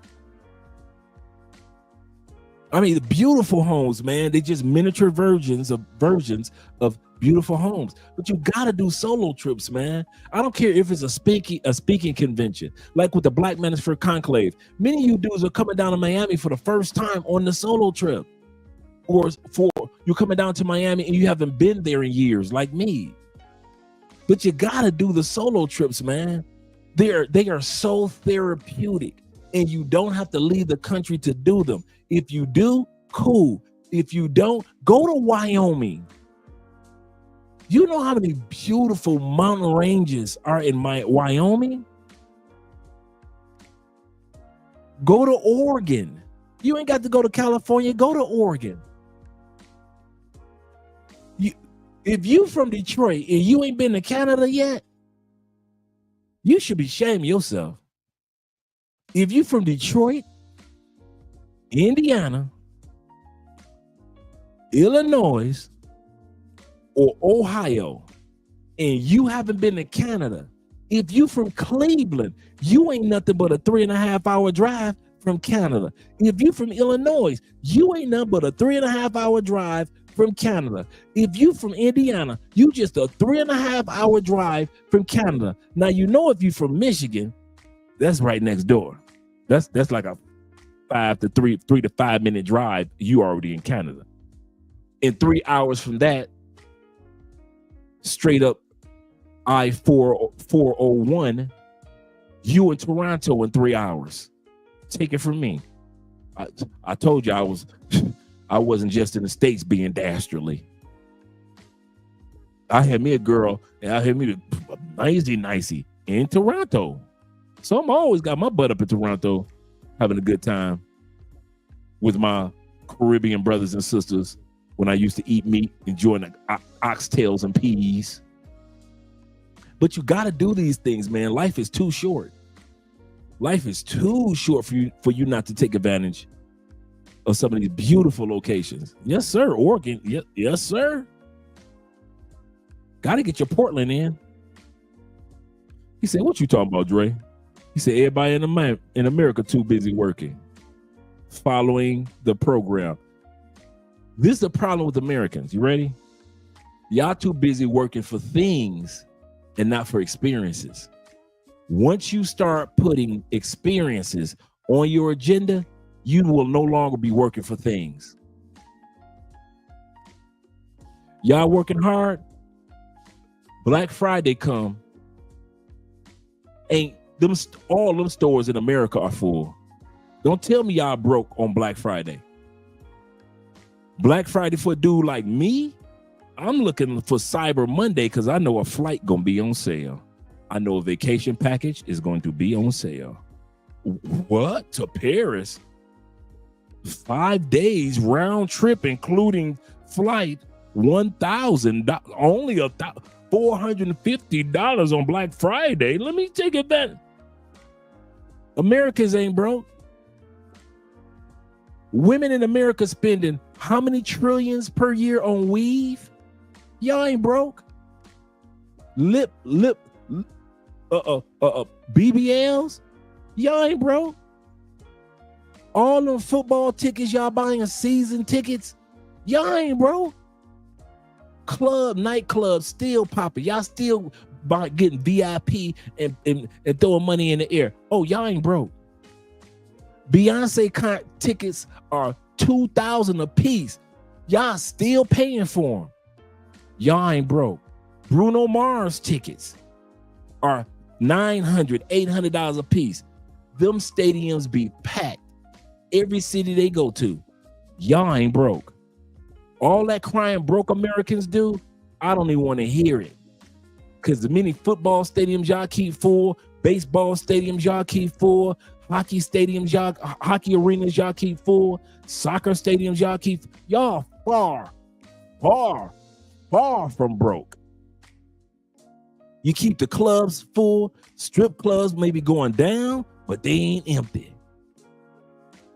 Y'all spend billions on OnlyFans. Women you can't even touch.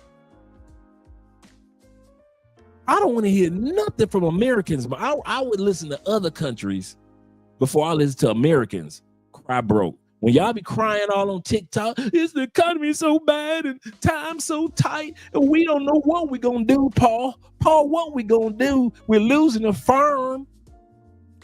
We need help from the banker. What is Mr. Gilmore going to do for us, Paul? Y'all try to act like all y'all living on a little house on the prairie. If we could just get in touch with Laura Ingalls, we'd save the land. Y'all ain't broke. Y'all still pay. Every time a basketball player shoes come out, they sell out. Y'all live in the same country where Kanye West was able to sell white tees for $250 a piece just because it had Yeezy on the tag. A regular, everyday, Fruit of the Loom white t-shirt. Y'all were paying sold out in one day. $250 a piece. Don't tell me y'all broke. Females walking around with plastic weaves, real weaves, stolen weaves, horse head weaves, pony weaves. Them women got so much plastic in their weave, it could be recycled. I don't want to hear nothing from Americans talking about y'all broke. Y'all can tell me that y'all misuse y'all money. True. Money is misdirected. True. But y'all broke? Shh. Y'all ain't broke.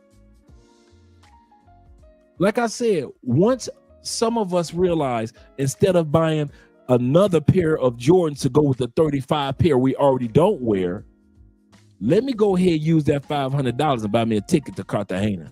Let me use that. You know what? Instead of go ahead, buy me another briefcase, and I already got 3 briefcases worth $1,500. Let me go ahead and buy me a ticket to Thailand. That's the difference. Americans are programmed to consume things. We are not programmed to consume experiences. You notice that? Other countries are programmed to consume experiences. The simple things of life. Some experiences are absolutely free, but not us. If it ain't a thing, it ain't us. We need somebody to see we got the gold chains and the diamonds all around our neck and all that. And we need to have gold. And the females need to have their long fingernails with the gold tips and all things. Don't tell me y'all broke. Don't tell me y'all broke. Some of y'all do to get your braids redone is what? $350? $350 for you to sit there 6 hours so she can redo your braids, right? Don't tell me you broke. Don't tell me you broke. Your cologne collection is far more expensive than mine. Do not tell me you broke, Americans. I'm gonna say that again. I'm gonna ride that horse out. The last country that need to be hollering, talk about grocery prices are so high. It's $3 for this apple. Why? But you still buying $2,000 Beyonce tickets. I ain't trying to hear what you got to say. I am not trying to hear what you got to say, America. You still paying $900 for some Bruno Mars tickets. I don't hear what you saying, America. Don't tell me you broke and you got season tickets to the Lakers. I ain't trying to hear what you saying, America. And you always had season tickets for the last 15 years. Don't cry broke to me. Cry broke to yourself, because I don't believe you're broke. I mean that from the bottom of my heart. I really do. We are not programmed to purchase experiences. We're programmed to purchase things to showboat.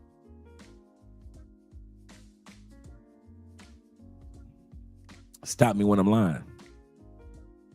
Rona says, I tell my clients all the time, get out before you get too old to enjoy your experiences in retirement. Absolutely correct. Absolutely correct. Shout out to Black Chairman in the building. He said, I agree with you, Dre. He said, I bought my last Jordans when I moved from Cleveland. Shout out to them Cleveland boys. He said to Tampa 10 years ago. Actually, today is my 10-year anniversary. Congratulations, brother. Congratulations. Hey, you know us Tampa boys. You know us 813 boys. We in Tampa, 813, Trigger City. Let's get it. Let's get it. Shout out to them Tampa boys.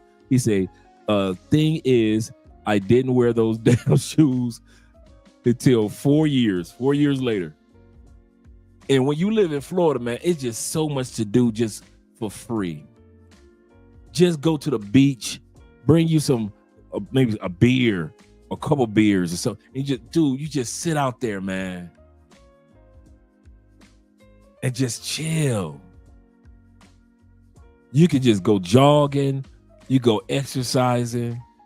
There's so much to do in Florida for free, bruh. Or inexpensively. Oh, man. So, yeah. And some people, just like Ronan said, they'll get too old to where they're like, man, I'm too old for that. I'm good. If I ain't go there by now, I just ain't gonna go. You know how the older generation is. If I ain't been to Baltimore yet, I ain't gonna go. I ain't missing nothing, baby. You go. You young folks go. That ain't gonna be me. You will never hear me say you young folks go. Man, I'm gonna tell y'all something for real. I'm one of those people, and many of you are like me. I might pass on in another country other than my home country. I might be in the middle of enjoying myself in another country at the age of 80 something. And I might pass on in that other country. Me and Andrea's life insurance is already set up that if anything ever happens to us in another country, okay, how do we reach out to this person? How do we contact our insurance for this, our insurance for that? We already talked about that several times over. Because we know that we're travelers. We want to experience life, man. We want to experience, we want to experience tasting a coffee that's not made in Colombia, but it might be made in DR. Or it may be a Japanese coffee. A coffee made in Japan or Vietnam. Those just the simple experiences. When we went to DR, none of y'all talk about that. I'm yet to see a video on this other than me and Andrea. Nobody talks about the subway system in Santo Domingo. We're talking about the only Caribbean island with the actual subway system, and it is clean and beautiful. Nobody talks about it. Y'all talk about Sosua, y'all talk about Punta Cana, you talk about all the party areas, but you don't talk about something simple as, hey, when you come here, you can enjoy the subway to get to one side of the city from the other side. I ain't seen none of y'all put no videos out in Chinatown. Now, we were the only one. I'm not saying, let's say there's somebody else in DR put a video out on. There's a whole huge Chinatown in DR. Ain't none of y'all had put out 4,000 Sosua videos. 5 million .2 videos on the nightclubs in Punta Cana and Santo Domingo. Ain't none of y'all put out no videos on a whole community of Chinatown. We had to like what? They got a whole Chinatown like Chicago or like LA or like New York in DR? Like a whole Chinatown, and ain't none of y'all made no videos on it. So we decided to. That's what life is all about. To discover those things, man, that you like, man, I have a choice to experience this or buy another pair of damn Jordans, which is nothing wrong with being able to do the both. But at the end of the day, our country doesn't push us or promote us to do that. Jay said this, he said exactly. He said, I do not work hard for things anymore. I just need those experiences. Absolutely correct. Because those experiences, man, I'm gonna have those experiences when I'm 85 in a rocking chair, looking back on videos and photos. Me and Andrea still talk about things that happened in places that we've been to 5, 6, 7 years ago. Remember that time we went to? Remember that one time that we forgot to? Remember that time we almost missed our flight on our way to? And then with technology today, where we can record everything, you don't even have to just use your memory. Now you can just sit back and just edit all your videos and just sit back and just watch your experience that you had when you were in London 5 years ago. Or you can sit back and look at the videos of your first week in the Philippines or in Thailand. You can go back and just watch your first videos that you recorded when you first got there. That's the cool part. But yeah, man, you gotta have experiences, bro. Gotta have experiences. And one of the reasons why I can relate to a lot of you guys, because I've been to a lot of you guys' cities and or states. So I can relate to you guys because I've actually visited or hung out or had a girlfriend in that city or lady friend in that city, whatever it may be. Yep. Shout out to you. He said the Philippines has coffee region here. I didn't know that. Shout out to the Philippines coffee region. I love tasting coffee from different parts of the world. He said, wow, how Malcolm Jamal Warner passed away in Costa Rica, just enjoying life with his family. Bruh, if I'm going to pass away, let me be in the middle of an adventure. Let me be I kid you not. Don't let me do it at the house. Let me do it after getting my last stamp on my passport. That's the final stamp before I get to stamp it to the heavens. Let me do it that way. But if it just so happened to be I'm just die of old age at home in a hospice, so be it. I will pass on knowing that I got a chance to see God's planet in a way that many of you will as well, in a way that many of our family members and friends will never get a chance to. Never get a chance to. It's just so sad. I know people that have never left Detroit. Never left Detroit. I know some West Siders that couldn't tell you anything about the East Side of Detroit. I know East Siders that don't know anything about driving through the west side of Detroit. Same thing with some of you guys in Chicago, you LA dudes, some of you dudes in Texas. There are people that know one area of the city, but they can't tell you anything about the other area of the city of Arlington or Dallas.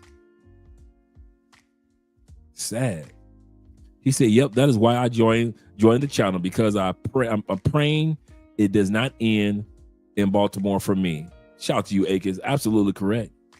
Correct. And I love me some B-more, but there's more to see. He said, let's collect Yep. He said, let's collect passport stamps like the regular guys collect Jordans. Absolutely correct. When we first started promoting passports, we had a t-shirt called Passport Over Jordans.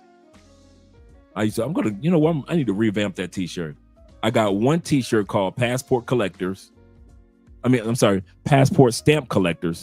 have a t-shirt called Passport Stamp Collectors, but I used to have a t-shirt that I used to wear all the time that I created called Passport Over Jordans. And I only promoted it during the Christmas time, right?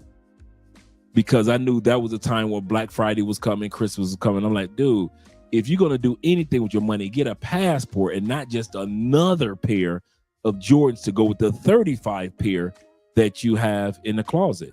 Now, to do both, cool. But I'm just saying that a lot of times we put our mind where our money is. You know, not just our mouth, our mind where our money is.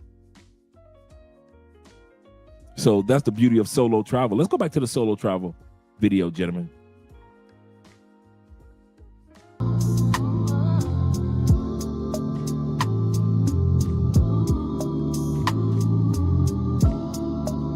If this world were mine. Hey, Roman numeral 7, babe, drop it like it's hot. If this world was mine, I take your dreams and make them multiply. If this world was mine, I take your enemies in front of God. Introduce them to that light. Come on, man. My man is show him, bro. Camera up, brother. I still really, really love you. Someone needs to hear this, and I want you to listen to me clearly. If you have ever thought about wanting to do a solo international trip and you were just hesitant, let this be the motivation to do it. I just finished my trip. Tonight is my last night of my trip. And I've been on this trip for 10 days, roughly. I've been to London, Paris, Amsterdam, and I'm in Ireland tonight. I leave tomorrow to go back to the US. And please let this be the motivation to please book that trip. This trip has truly been one of the greatest things that I could have experienced. This brother been to London, Paris, Amsterdam. And I'm talking, bruh, if you knew how close those countries were to each other for you to get those stamps, I swear, man, I love Europe for that one. But if you don't love Europe for nothing else, those trains connecting you from country to country and how expensive the flights are around Europe. You can get you a one-way ticket, sometimes as low as $18 in Europe, bruh, from country to country. Train rides, man, please. Take it from me. I am happy for this brother. By myself. And at first I was very scared because, first of all, international travel is one thing. Going by yourself is another. And I was very skeptical because we were originally supposed to go in a group, but it just ended up becoming me. And I was very skeptical. And that's what I said earlier. A lot of times your whole group will sit up there and tell you, yeah, man, we're going to do it, man. We're going to have this great trip. Dude, just set it up as if nobody's going. If they show up, cool. If they don't, you still going on your trip. That's very common. Because I'm like, okay, this is going to be really experience. And I truly cannot say how great this experience has been. I'll share my itinerary. I'll share my day-to-day. I'll share my tips. I'll share my do's and don'ts. I'll share those later on. But this is just simply a video to say, if you are thinking about solo traveling and you want to go international, let this be the motivation to do it. Now, Make sure you do your research before you do it, just so you are safe. And I'll talk about safety things later on. But this is just simply a motivation that if you want to do it, do it. You only live life one time, and let this just be the motivation that you need to do the trip. Do the trip for yourself. Hey.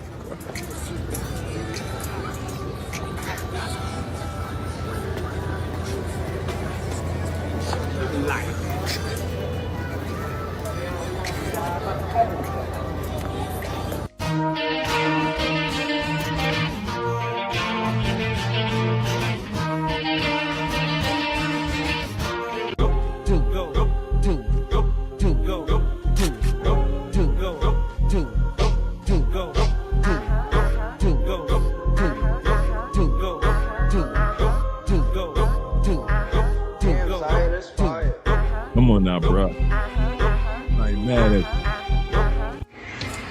Finally did it. Finally traveled to a different continent on my own. And this is big for me because this is something I always feel. You know, I always feel like the jump rope. I always feel like pull-ups or running. Something I conquered. And this is nothing different. This is actually way bigger for me, to be honest with you. This trip I was supposed to be about my fears, but I made it. You know, I love traveling with my friends and family and everything, but I think for your own personal growth, to spend some time with yourself is vital, because you get to know yourself, you get to see yourself and reflect and think. And that's all I want to say. Thanks.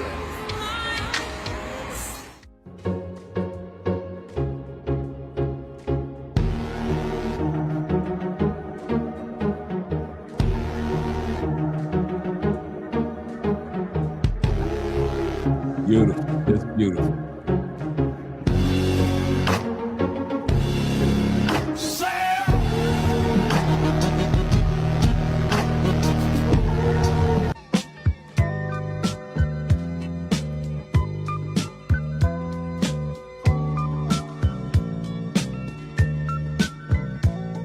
That's right, brother.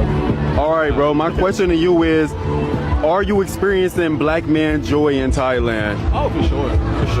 I tell people I've never felt safer since I've been in Thailand. Like, I feel safer here than in the States, which is crazy to say, right? Like, I'm in a different country that I was unfamiliar with. I've been here 6 months now, but I love it here. People are kind, culture's great. Yeah, it's been an amazing time, so I'm definitely happy here, and I tell more people to come check it out. Like, everyone's experience is gonna be different, but I mean, come here, you might love it. You might love it, y'all. You might love it. Hey friends, so I'm talking about my solo trip, and I know a few people wanted me to talk on like the racism and like safety wise, so I'm had to do it in 2 different videos just because it's a lot to talk about. But in this video, let's talk about just racism overall and if I experienced it on a trip. And my answer, pretty much, I don't feel like I experience racism in the way I think racism is. I am one of those people, like, if you give me a death stare or you look at me funny, I'm all right. As long as you don't touch me physically or do anything physically, like spit at me or any of those things, I'm personally fine. It's not going to ruin my day. Like, you can call me out my name. That was not going to ruin my day. But I just didn't feel like nobody was like pointing me out and targeting me just because I was black. It could have been because of the areas I was staying in. It could have been any of those things. So it can happen. And I'm saying stay due diligent about where you are and, like, you know, making sure you know where your surroundings. But nothing really happened like, oh, they refused to serve me or they treated me different. Everybody treated me pretty well. But also, again, I personally probably wouldn't have noticed if somebody was like looking at me dirty, just because racism to me is just like if you physically touch me, and that did not happen. Before he goes any further, shout out to our brother Alexis. He says, hey guys, make sure that you fellas get that global entry. Makes it transitioning in and out of airports so much easier.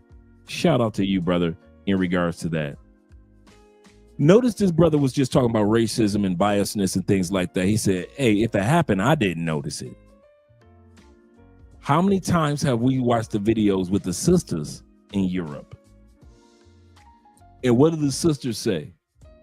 Racism. They did the racist this and the racist that. And that was so racist. And then when I was in Germany, it was racist. And then when I went to Italy, it was racist. And then when I went to Germany, it was racist. Everywhere you turn, you can go on TikTok and sisters gonna tell you that a country is racist. There are innumerable amounts of videos on TikTok and YouTube and Instagram of sisters telling you, and this is nothing against slighting sisters, but what I'm saying is, how is it that these brothers are going to the same country among the same people and we aren't experiencing blatant disrespect on the massive scale that the sisters are always complaining that's there in those countries? If it was, I kid you not, if it was up to the sisters, every country is as racist as the United States. Every one of them. Is there racism around the world? Yes. A lot of the racism that we experience in some countries is the fact the country is not racist. They're just trying to keep their purity. They're like, listen, we ain't got enough Japanese as it is. We ain't trying to lose all our Japanese culture to hip hop. My point in saying that is, guys, don't base your racial expectations based off of what you see on TikTok with some of them sisters. Because I'm telling you, bruh, them sisters are ultra getting themselves in trouble, ultra exaggerating, always getting into arguments and beefs in other countries, always got an attitude, but they want to come to other countries. The Keishas and Karens, man, please.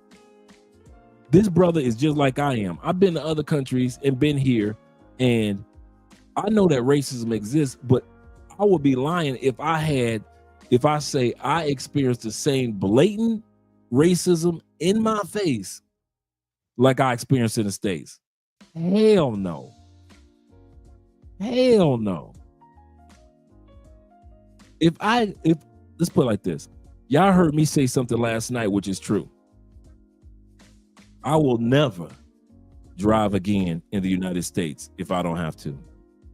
It would have to be an emergency, and I would be the only one behind the driver's seat if I was to ever drive again in the United States. I'll do Uber and any other app before I drive to the United States. Why? I just don't even want to know how it feels to be stopped by a cop in the United States. I don't even want to know what that feeling is ever again. If y'all want the truth, that's why I say it. That's why I'm not getting my license renewed. My license has been done for a couple years. I could have been got it renewed. I don't want to know how. Some things are just process of elimination. I'll let y'all have that experience in the United States. I don't want to experience. I don't want to experience the new version of road rage. All y'all got guns now. See, it was a certain amount of people that had guns before COVID. Now, grandmas, grandpas, little kids, everybody's strapped. And every time I turn around, there's a video of one of y'all putting that thing in somebody's face. Man, I ain't trying to experience none of that, bro. I ain't gonna even lie to you. I'm not trying to experience y'all level of road rage. Thirdly, road rage is at an all-time high. You can't, man, y'all cut somebody off, man. Somebody cut you off. It used to be like you just cuss them out back in the day. Oh, I can't believe you did that. F you. And that'd be it, right? Now, you cut somebody off by mistake. Man, listen, they try to run you off the road. They try to catch up with you.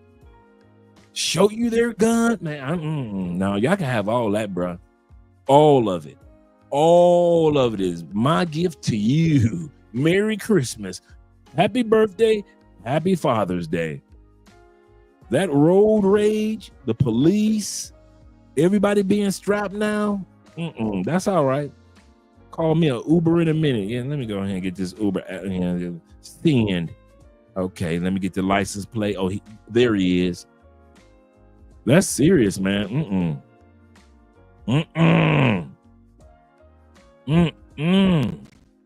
Yeah, that road rage is on a whole nother level now. It wasn't like it was when I left. I'm not stupid. I'm not about to sit up here and, yeah, I'm in the States. I'm about to drive. This ain't my country. This is the country I was raised in. This ain't the country that I know anymore. Say this again. United States is the country that I was raised in and that I love. But for me to fake like I still know it after being gone for almost 10 years, I ain't gonna even lie to myself about till thyself be true. I'm not about to lie to myself about that at all. At all. At all. No. No. I know a lot of y'all heard me say that last night. Y'all were like, oh, clench my pearls. Andre said he's not gonna drive in the States anymore. No, ever. Ever, bro. Man, y'all be I do an Uber or a taxi before you see me get behind the wheel again in the United States. And I love to drive. I love driving. But you won't see me in that. And that's a whole new country that I'm driving in that I don't know nothing about. And I'm not going to pretend like I can get on the road and know what's going on in the United States. Won't get me to lie to me. You won't get me to lie to me. Ronan said the common denominator is them, the sisters. We are sought after, and because of their reputation and attitude, they are not. That is so true. Every country, it could be the nicest country, all of them got a complaint everywhere you go. Everywhere you, it can't be every country, sisters. Every country. I'm gonna say something. I have yet to see us men, and I mean this, and I've kind of been watching it for a couple of years, but I have yet to see us men, black men or Latin men, complain as a mass about a particular country. I think the closest country that we complain about as far as racism, let's just talk about as far as racism, is there's a few brothers, just a few, that have done videos on Italy, racism in Italy. But a bunch of brothers that say, man, all of us going to Italy and it is racist like the Klan rallies. I haven't seen no videos that's come out where it was masses of brothers that said, don't go to Italy, brother. They are mega racists. Now, I wouldn't go to Italy. I want to go to Italy because of the history and the landmarks and all that.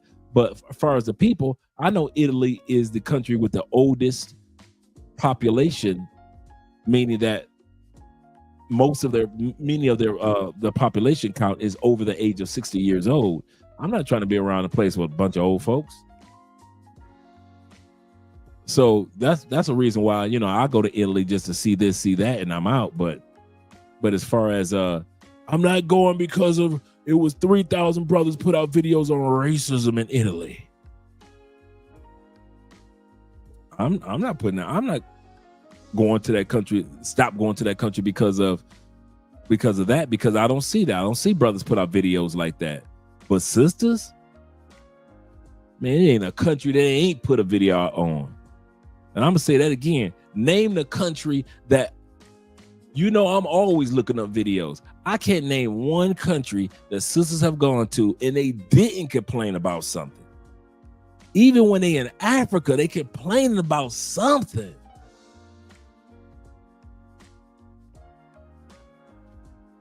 Yeah, like you said, road rage is increasing. And them sisters destroyed their ethnic image years ago. Yes, they did. Years ago. Shout out to Growth Talk. Let's go back to the video. Shout out to this brother. Now, there may be a few times where people got a few euros out of me just because I'm American and I was trying to get stuff done. Okay, hey. That's gringo price. It is what it is, And if they finessed a few extra dollars, they finessed a few extra dollars. That wasn't the biggest thing. It was just one of those things where I just didn't feel like, I ain't feel like I was getting jumped or any of those things. Like, I didn't feel like I was in one of those situations where like I was being ganged up on, like, oh, like we about to jump him because he's black, or you know, just those type of things. But for the most part, I really didn't experience racism. But again, there are plenty of stories on TikTok or in general where people can tell you stories about that, of, you know, what it is. But again, maybe I wasn't paying attention, or maybe I just didn't care enough. But again, I'm just one of those people. As long as you don't touch me, I'm fine. If you give me a death stare or something like that, I'll be all right. My trip is still going to go the way it is. So again, I don't feel like I personally experienced racism in my mind. But again, my experience might be different to somebody else if I explained it.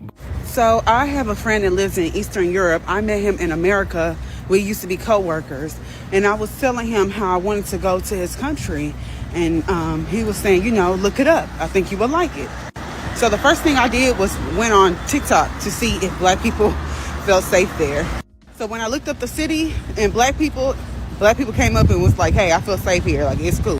And he was saying, that's crazy that you even have to do that. And you know what? It is wild because on all of my trips, I do that. I know I'm not the only one out there that does that, especially a solo traveler. Okay, guys. Put a one, or if you have ever done that, if you have ever, don't feel bad if you have, but put a one in the comment section if you have ever looked up a country to see if it was racist to black people. I never have. Maybe some of you guys have. Just like I said, it's not a better than thing. If you have, cool. I never have. I've never thought about that. I mean, literally, I've never thought about that. Not one place did we go. Not one restaurant we went in Europe. Not one train that we got on. Not one time, dude. Not anything. Not once. I saw so many different cultures that I was thinking to myself, like, I didn't know that culture was in Europe, or I didn't think about that culture was here in Europe, or wow, they're here in Europe. I didn't know this many Jamaicans over here in this one, and things like that. That's what my mind was as far as race. Like, wow. Thank you, guys. Yeah, I've never even did, and only when, and I understand. Don't get me wrong. I understand you're a woman. You got to be a little bit more cautious on this planet. I got you. But for us men, I'm just like her friend. Her friend said, I don't see why you even had to do something like that. I do that in every country. For what? You live in the country where they really don't like black people. You live in the United States of America. They show you and tell you every day when you wake up, I don't like you and your kind. If you can survive that, you definitely can survive being in Japan, somebody giving you a death stare. Like, I can't believe this. Can't believe it.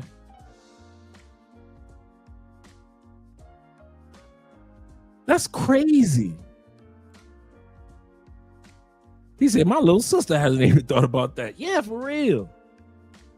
He said, only if I heard something. Yep, absolutely correct. Only if I heard someone say it was, I'd investigate the accusation or the assertion.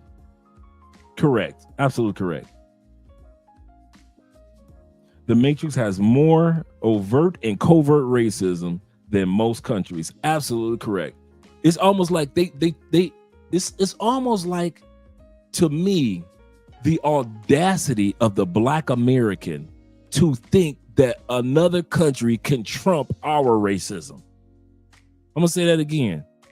Who the hell are we to think that another country can trump our racism? We make money off racism, separate families off of racism, separate educational opportunities, banking opportunities, financial opportunities because of racism. We are a country of redliners because of racism. You can't even be a black person and get the same appraisal for your house in your neighborhood that's in a neighborhood full of white people, but you let a white person sit there and appraise your house, you'll get the correct numbers. That's the United States. I said, that's the United States, our country 'tis of thee. To actually have the audacity to think that you're going to experience worse racism than the United States if you go to Japan? You telling me the people in Colombia are going to treat you worse than people in Kentucky? Arkansas? Them rednecks? Them Oklahoma rednecks you telling me the people in France gonna treat you worse than if you get caught in certain parts of Oklahoma in your own country? There are parts in the United States that I will never, if I lived in the United States, there are parts of the United States that you guys that live in the United States will never venture into because of racism. Not because you don't know that small town is there, because you know that small town is full of white folks and they racist as can be, and you might come up missing in the United States in 2025. You'll end up on somebody's cross on fire in the United States in 2025. Ain't nobody talking about setting you on fire on a cross in China. Ain't nobody in Thailand talking about, yeah, when them blacks come over, they gonna have to learn the hard way. All you people in the United States that are of minority color, to have the audacity, the temerity, the gall to think that Mexico, Honduras, Brazil will be more racist to you than where you actually live and were raised? Are you crazy? Americans, the only country, I'm gonna tell you this, you ready? The only country that you really truly need to be researching when it comes to dealing with the racism is ours. You caught that? Everybody else got subtle. Sprinkle of. If it was a table puzzle, 2 or 3 corners. The racism that we dealt with our whole life, 50 years for me before I left. There ain't nothing people in Japan, it ain't nothing a person in Japan can tell me that a racist cop in the hills of Indiana ain't already said to me. It ain't a glare that a woman in China can give me that my white school teachers when I was in high school wasn't already giving me. Trying their best not to have me pass my classes. It ain't nothing racist that a Colombian can say to me in Spanish that is so harsh that'll just cause me to forget about the ass whoopings that I was taking from the local police every time they pulled me over in Detroit. Y'all got the audacity to research other countries about racism and you live in that mother? Really? You see, I done put my hand up. Really? The gall. You egotistical mother and black people in the United States. You thinking you better than mother. I'm here to tell you now, and a lot of dudes in the comment section here to tell y'all now, your racism, you can't name the country that's still holding on to racism on the level that we hanging on to racism. You can sit back and say, well, in Europe, they're being racist against the Nigerians down there. Bruh, that's immigrants. That's different. Those new waves of immigrants in Europe coming from Africa, That ain't 500 years of bigotry and racism. That ain't 500 years of that. We have dealt with this mess. Ain't no Klansmen in Europe running around telling the African brothers, the African immigrants, we about to put y'all in concentration camps and we'll no longer call ourselves the Klan because we could just call ourselves ICE.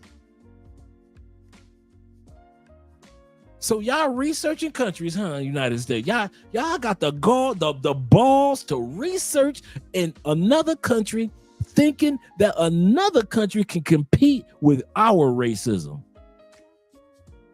Really? I'm here to tell you, can't nobody keep up with our racism. We on a whole nother level of hating. We will, in the United States, we will go drive all the way up to Buffalo in a Target grocery store with predominantly black folks and try to delete everybody in there.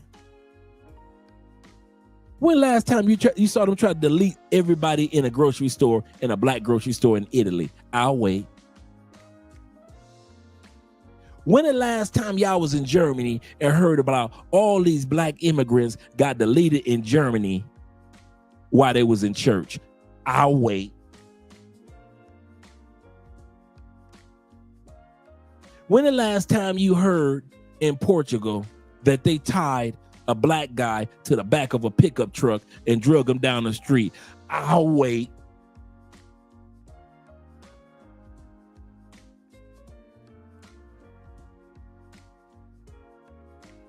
We so blinded by our own level of racism, we stupid enough to believe that everybody's level is our level. It ain't, bruh. It ain't. Is there bigotry around the world and a form of racism around the world? Hell yeah. But the United States got the game on lock. Canada can't keep up. UK can't keep up. Man, we like on a whole nother level. We like Peyton Manning level of quarterbacking. Tom Brady level. We got cerebral racists. We got the audacity to want to research other countries. If y'all don't get y'all, sit y'all down somewhere. Talking about y'all researching some countries to see if their racism is bad as that is our racism. No, it's not. When the last time you heard in Brazil they done had a Trayvon Martin? They didn't just deleted a little boy walking down the street because he got a hoodie on. In what city in Brazil they do that? Okay, what about in Peru? When the last time you heard police officers just pull up on a little 12-year-old boy in a park by himself and just delete the boy like they did in Cleveland? 12-year-old brother. Little boy. Police officers ain't even had a car in park yet. They just put. When the last time you heard that in Peru? Oh, Argentina is supposed to be the most racist. When the last time you heard that in Argentina? Since y'all always want to talk about Argentina and the Nazis and Hitler and all that, when the last time you saw Argentina? Come on. When the last time you heard about Argentina and well, I don't read the Argentina news, but you go through their history. You got a cell phone like I do. Google it. When the last time you saw them Argentinians just run up into a black school and just delete a bunch of kids? Oh, you ain't heard about that? Because we would have heard about it. I would have heard about it. I've been down here long enough. I would have heard about it.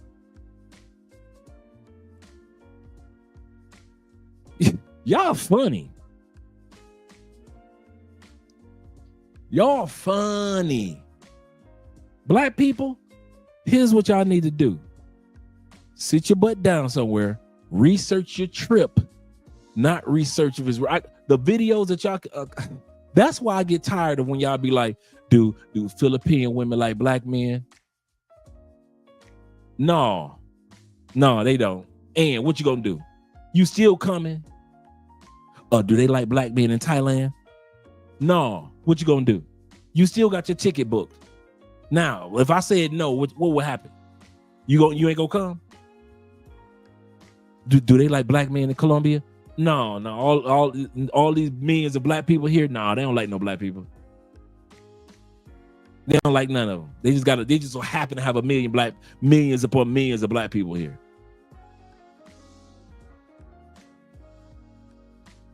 I swear.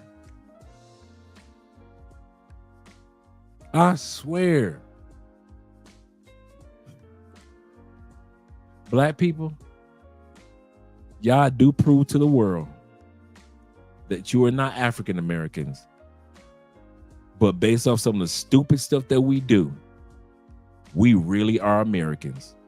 Because when it comes to the understanding what the rest of the world is all about, Americans are stupid as hell. We are Americans. Because black people are just as dumb as white people when it comes to understanding the rest of the world. Can't nobody compete with us on our racism. Ain't nobody even trying to compete on our level. They ain't coming nowhere near our level of racism that still exists. Most countries, I know we got a Brett Favre level of racism, for real. Brett Favre stole millions of dollars. Y'all reaching out, y'all talk about everything else but racism. Absolutely correct. That's exactly what I was about to say, Jermaine. Racism overseas is more on classism side. Absolutely correct. I was just about to quote that. I'm glad you said it first. If you got the money, don't nobody care about your color. If you in the United States, you can have the money and you still getting judged by your color.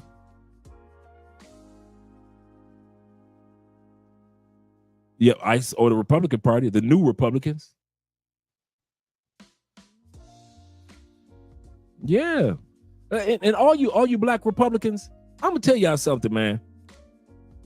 Ain't nobody hating on y'all for voting your party.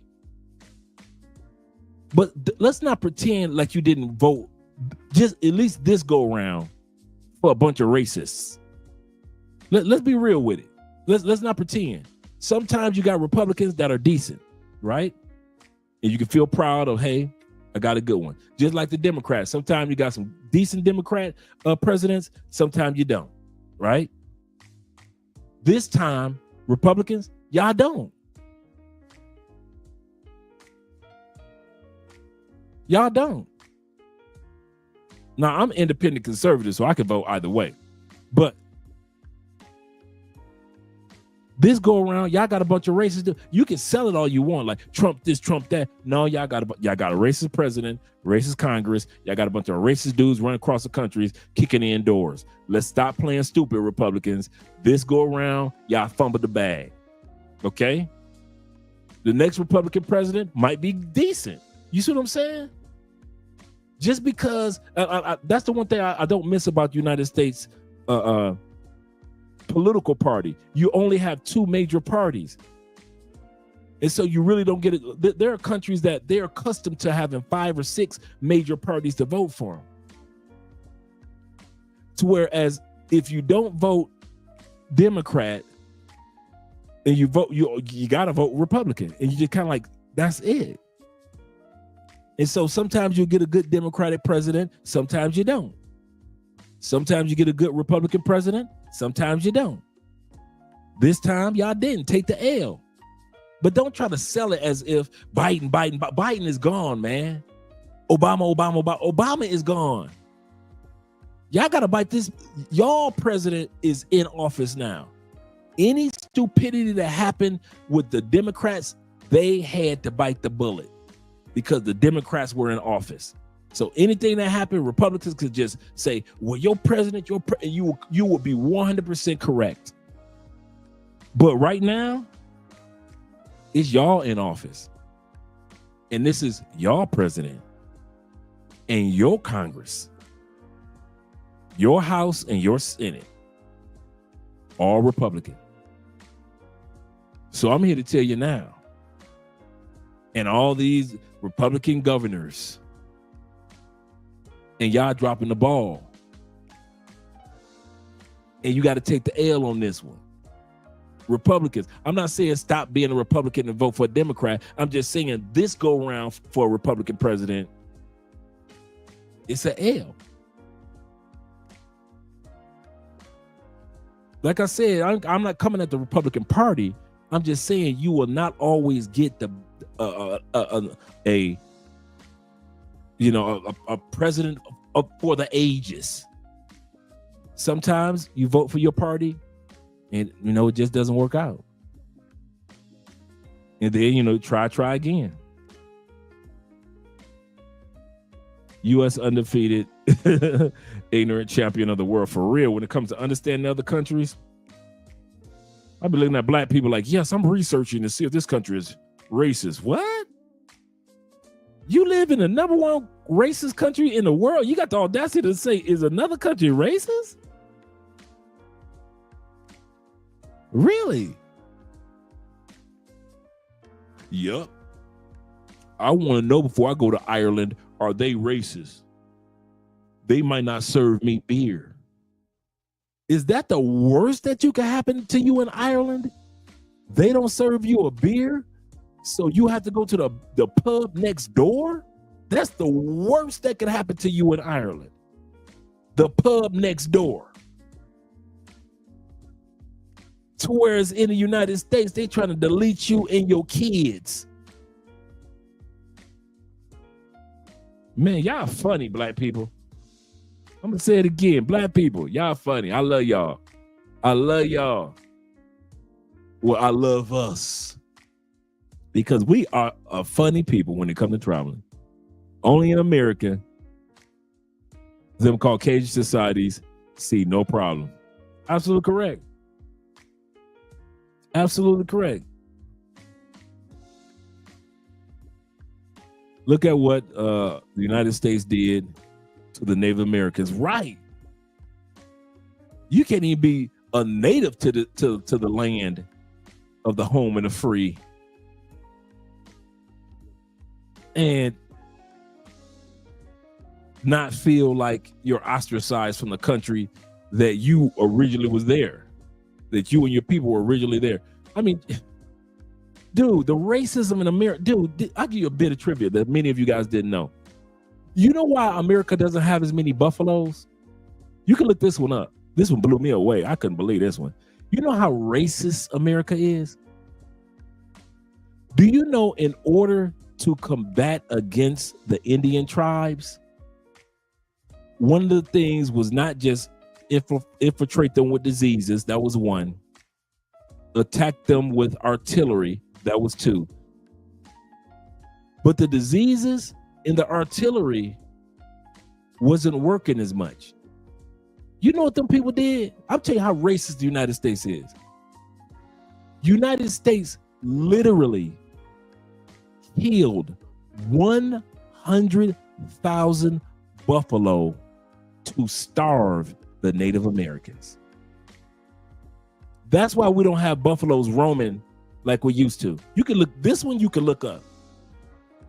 They literally slaughtered, just being racist. It didn't want the people to eat or have hides for their families or for their structures. And they knew how important the buffalo were to them.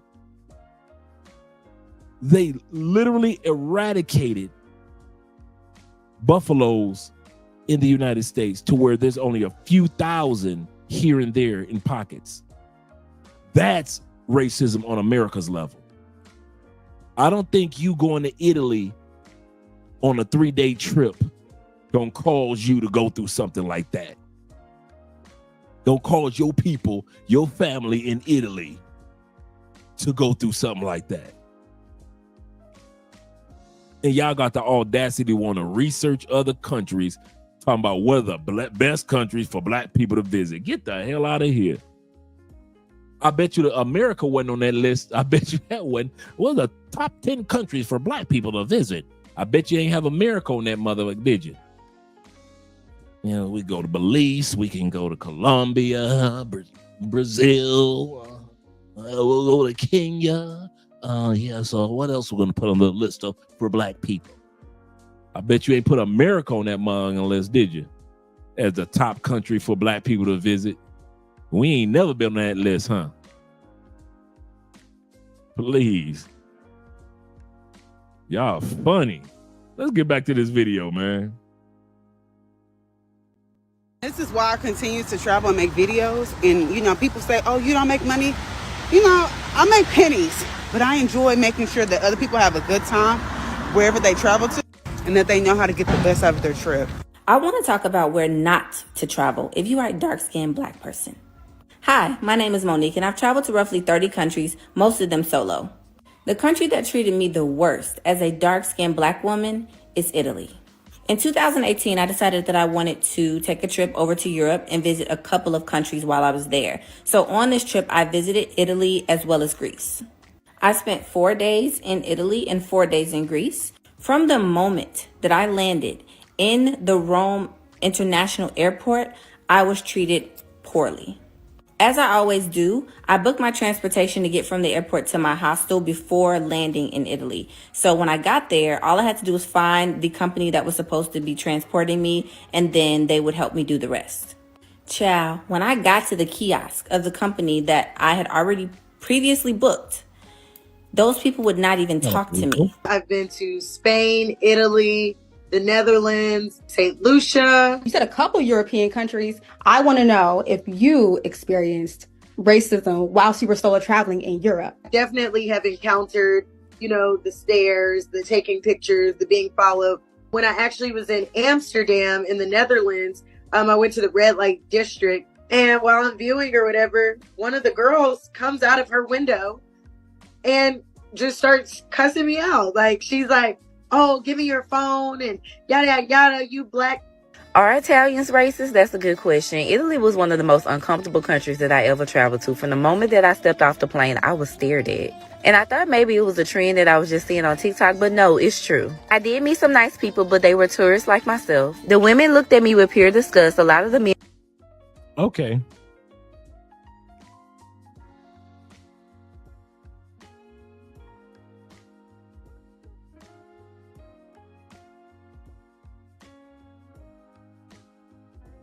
If you lived in a country, and I'm not coming at the sister.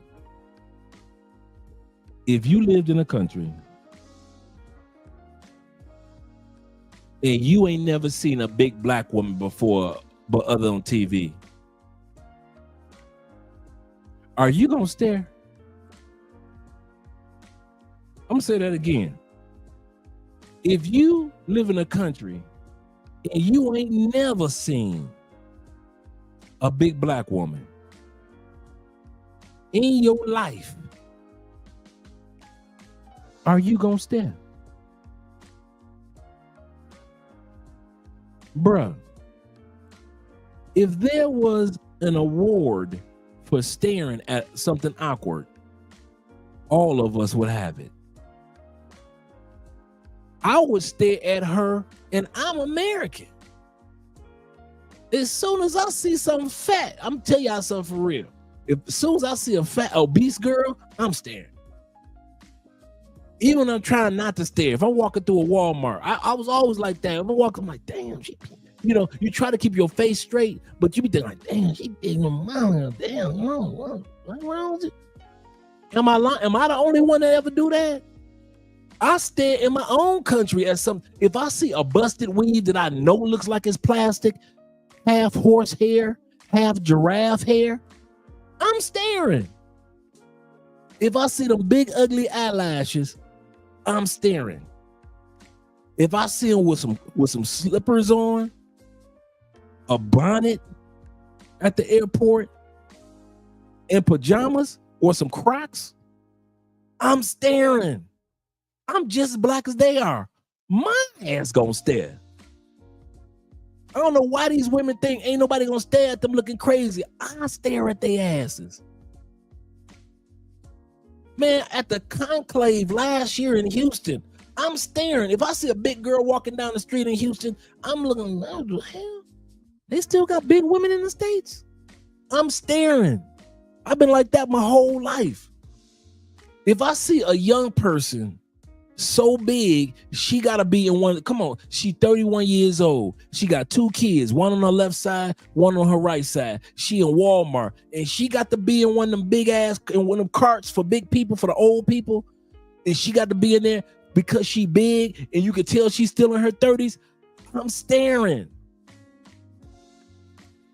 Come on, don't act like I'm the only one that stared at them big girls in Walmart cart. You like, look at her big sloppy ass. I'm staring at certain people standing in line at the Walmart. I mean, standing in line at McDonald's. I'm looking like, what is your big ass doing in McDonald's? I stare when I see big girls in Cartagena. I stare. Yes, I do. I'm a staring motherfucker. Staring is in me. It ain't just white people that's staring. I'm staring at Big Shirley in Cartagena. Yes, I am. So if they think that it's just a Colombian staring at them, soon as I see they big ass walk into the restaurant, my bad, wobble into the restaurant. Wobble with me, big girl. Won't you bag it up? Won't you bag it up? Hey, big girl. I'm staring.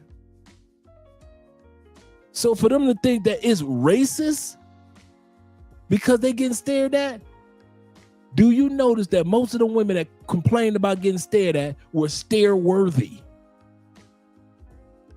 They were worthy of getting stared at. Like, what the?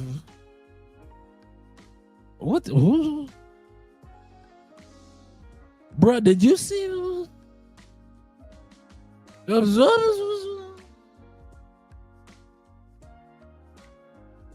Yes, I experienced racism in Europe. Tell me about it. They stared at me. I'm staring at your ass and I'm black.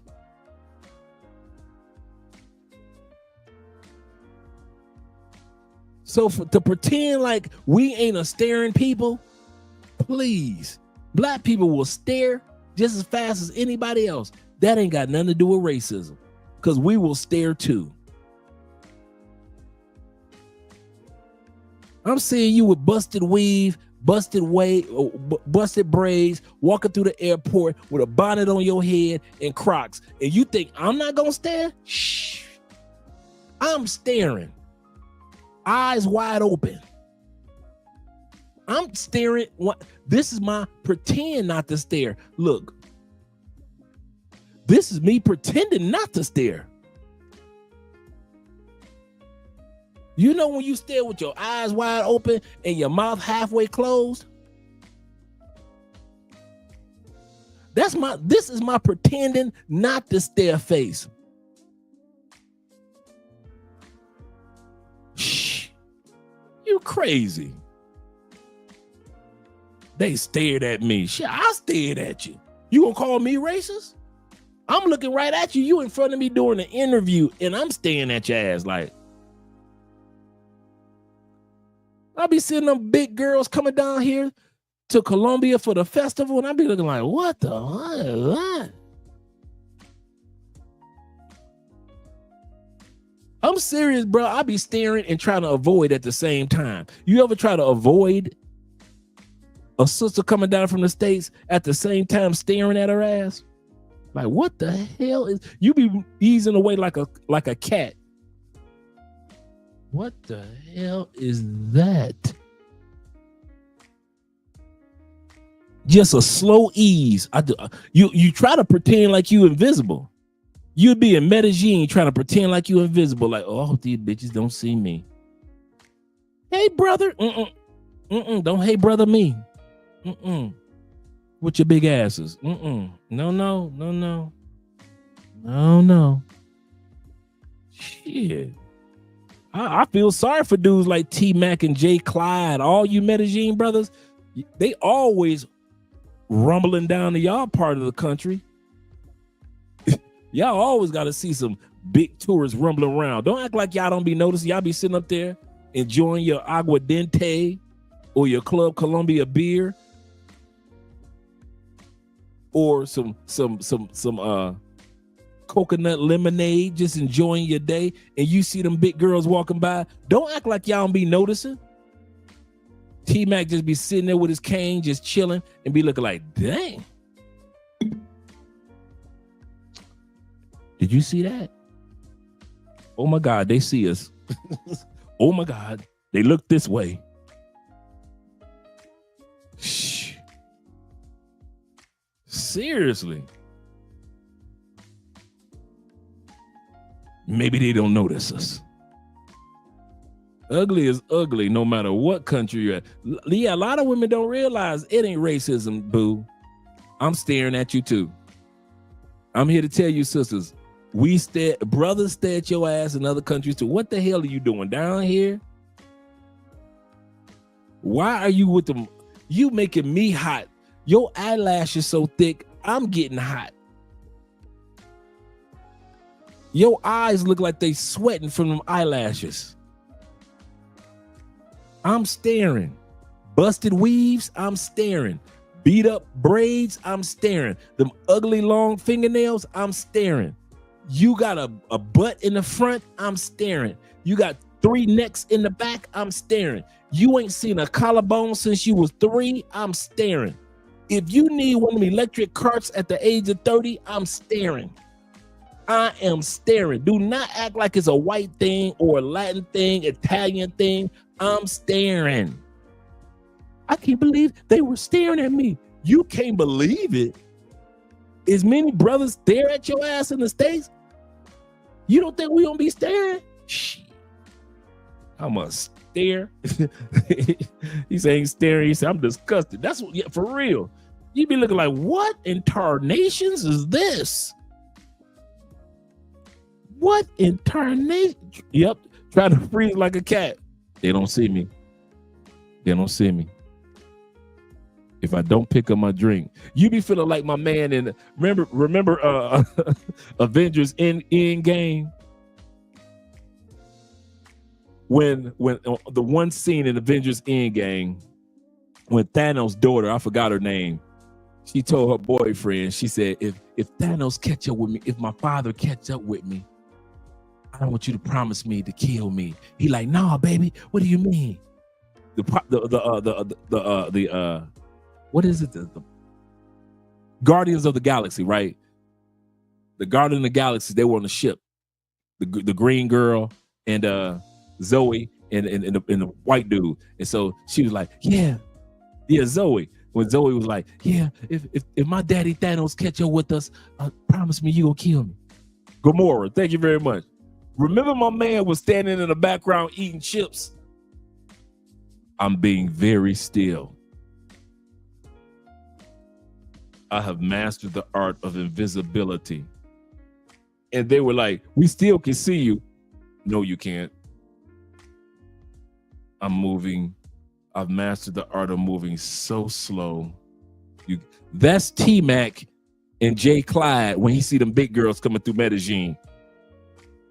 I've mastered the art of moving so slow while I'm eating empanadas that the big girls cannot see me. Hey, T-Mac. Oh, shit. Oh, shit. They see me.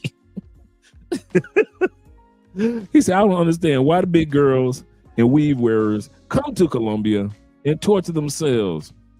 That is a big step back from America for their social life. Seriously, man. I'm eating arepas so slowly.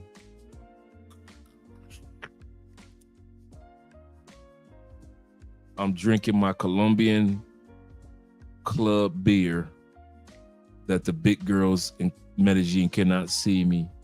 Hey, T-Mac. Damn. Seriously, man. Let's get back to the video.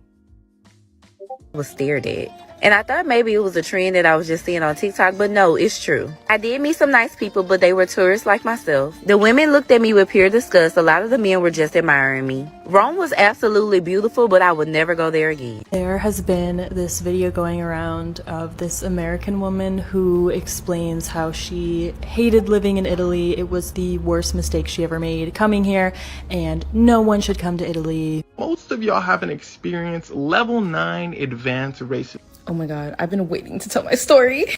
So picture it. It's 2019, me and my good sister in Italy visiting because we're studying abroad, right? So we're like, let's take a quick weekend trip to Italy because it's Italy. So we hit up Venice, which is pretty cool, but then we reach Florence. When I tell y'all, I have never, ever experienced racism before, like that kind of racism before. Me and her are walking down an alley, not a dark alley, well lit, middle of the day, like, you know. And as this white woman approaches us and passes, she clutches her purse. It was so random and so loudly abrupt, it scared us. So then we jumped. And I'm like, did this woman think I was gonna rob her? And then no one moved for us on the sidewalk. Like, we'd be walking and they expected us to go around them. Don't forget that part. Nobody moved for us on the sidewalk. They'd be talking. They expected us to move around for them. Don't forget that. I'm sorry, am I in the 1970s? I'll never recommend a black person go to Florence, ever. I'm an American from the South living in Rome, and here's some weird stuff I've noticed about the culture. The first thing, nobody prompts you. When you walk into a coffee shop or a business, the person at the desk does not say a word. They stare at you. What did the white woman just say? They stare at you. They don't say nothing to you. At a restaurant or at a deli or at a coffee shop, they'll stare at you until you decide to ask for an order. Okay.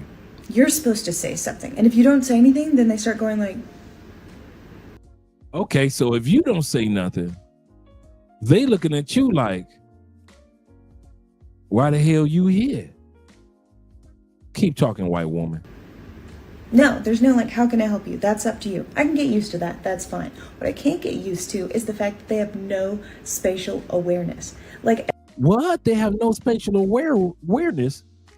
Pray tell, white woman, tell us, what do you mean by this? Because the black woman said that it was racist because they expected them to walk off the sidewalks. Let's see what they did to the white woman. everything's kind of small, like the stores are small. So there's like limited walkways. So you'll go in and there'll be somebody blocking the walkway. And what?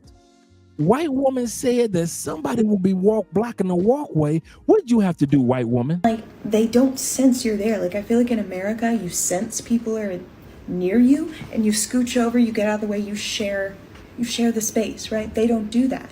And then even if in America you're like daydreaming and you don't sense them there, when you do realize they're there, you turn your head and you go, oh my goodness, excuse me, and you scooch out of the way. No, if they sense you're there and they do turn around, they look at you and then they turn their head back around and they continue to just stand there. Like, how can they not tell that I can't go around you, there's literally nowhere else to go but where you are, and you're just standing there. They just don't. What? So they wouldn't move for the white woman? That is white on white racism, isn't it? Or is it just culture? And the black sister tried to sell her story to you dudes. See, if I wouldn't have put this part in here with the white woman, y'all would have been sold, or at least told the idea that Italy is racist. And one of the examples that she gave was people staring, like the sister all the sisters said, people staring. And then the people had no spatial awareness, and they had us walking around them.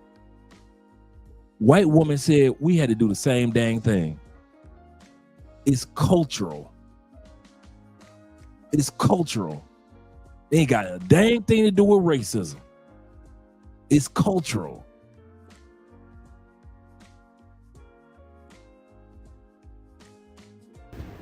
Same thing with the sidewalk. Like, they would rather you walk into the street with cars than just scoot. They would rather you walk into the streets with cars, just like the black woman said.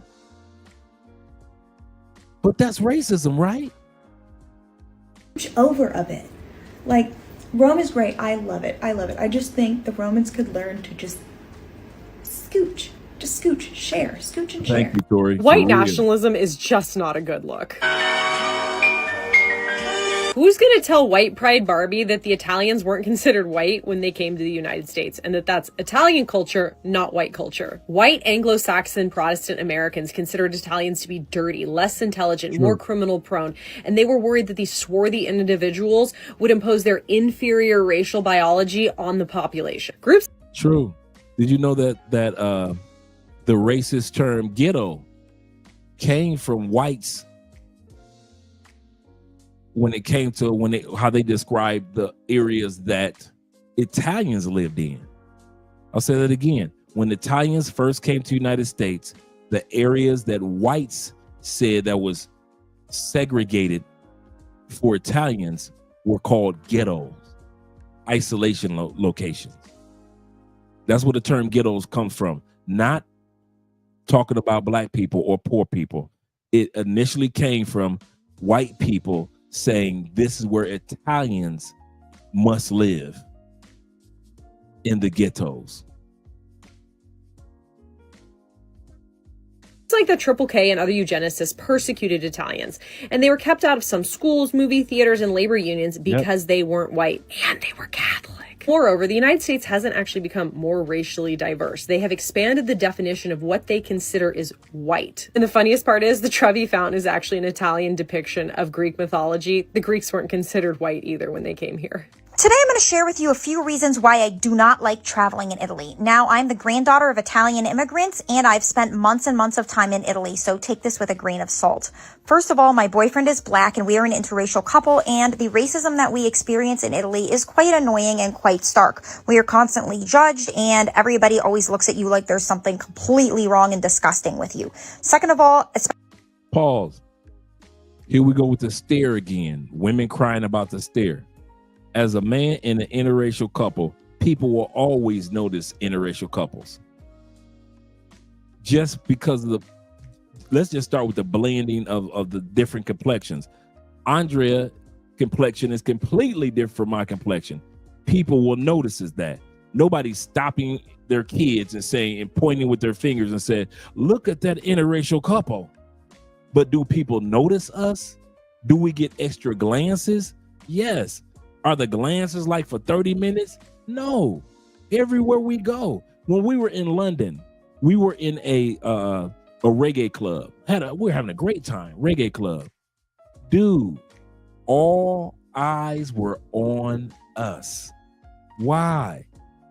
Even though it was an interracial reggae club, they could tell that dude looked like he from the States, and she's definitely Latin. We just don't know what type of Latin she is. And they're together. Everybody in this club is like 80% black, 15% white. But then there's a Latin in here. We were getting stared at all night, but it wasn't a stare of like, yeah.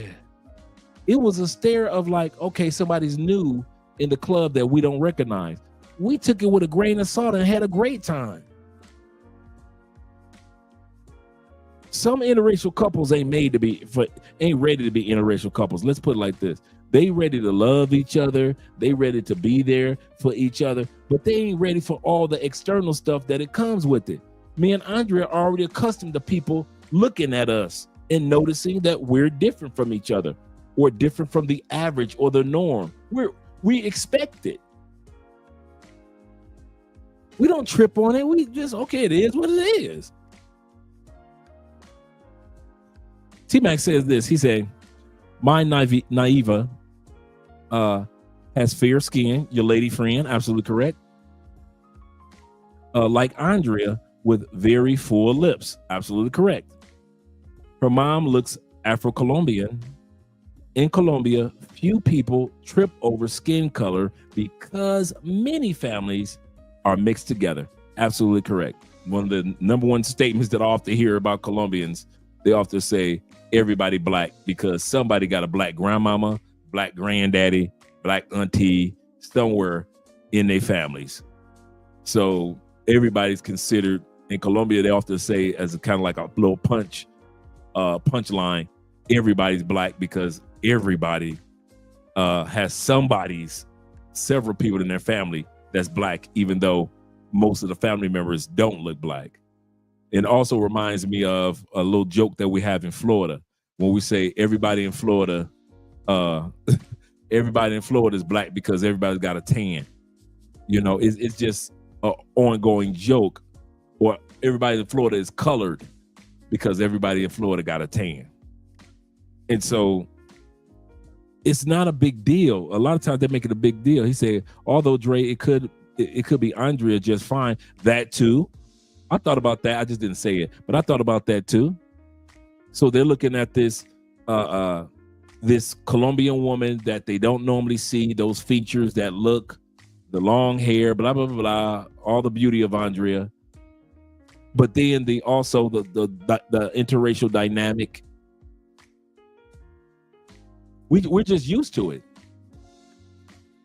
We're just used to it. I know that I'm taller than the average Colombian, so I'm used to that. So it's a lot that comes with it. But to sit back and think that everybody's coming at you on the racial thing, I can't. He said it could be more than that than just interracial. True, that's absolutely correct. Good point, Tori. He said, I have a friend who moved to Italy 3 years ago. He tells me how he's never coming back. He's pursuing his passions in music. Shout out to your friend. And speaks the language fluently. He's 6'7", dark as asphalt with braids. Shout out to you, Larry. Thanks for sharing that story. Absolutely correct. If anybody can be seen coming down the street, it is him. Hugh says this. Shout out to Hugh Steffens in the building. Hugh says this. He said, these sisters with their degrees, good point. These sisters with their degrees and not a lick of common sense can't make this ish up. For real, man. And yes, Tori was correct. Obviously, she hasn't walked down Chicago on a busy day because there's no arm room and you're going to have to walk around people. It just is what it is. It just is what it is. It's like here in Colombia, Colombian people kind of like walk slower with a stroll. So, we in America, we like shooting through the mall. Colombians, you be kind of like antsy, like, could you people walk a little faster? But they don't. It ain't got nothing to do with race. It's just part of the culture. Yep. Good theme. Again, what's the common theme here? Entitled Western women. Absolutely correct. Absolutely correct. Great point. Entitled Western women. Let's get back to the video. Let's hear what the white girl got to say. Especially as a vegetarian, I think that the food in Italy is quite homogenous and quite the same. In this town that you see right here, I went to 13 different restaurants one night. The food was exactly the same in every restaurant. Maybe it's the American in me, but I like options. Third, I don't really care for the way that the stores are run as far as the hours are different, even than what's posted online or what's posted on the store. I get that every culture is different and everybody likes different things. These are just a few things that I don't like, and a lot of people don't like. Paris or Disney World, two of my favorite places, so it's totally fine. All of our likes and dislikes are what makes the world go round. It's all right, leave it, Con. You know what? I can't believe, in Milan, Italy, I've just been told by an individual, not even record in this place. Not only that, he's told me to go back to my own country as well. To show around how many people are recording.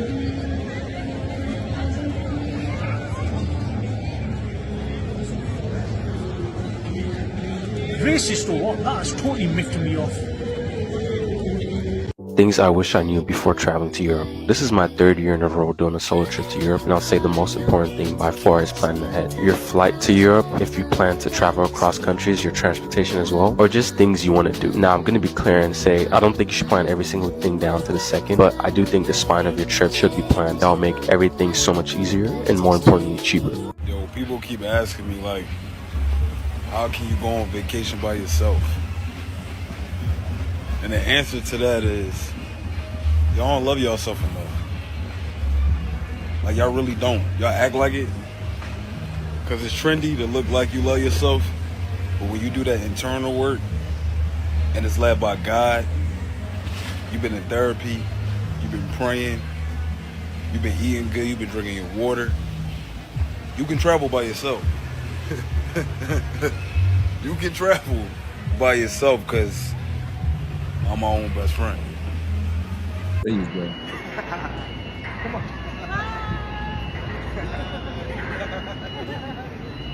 So I'm in Malaysia right now, and one thing I can say is the people here are beautiful. The ladies got their turbans on, all dressed up. The guys is out here sharp. Whole lot of Indian folks.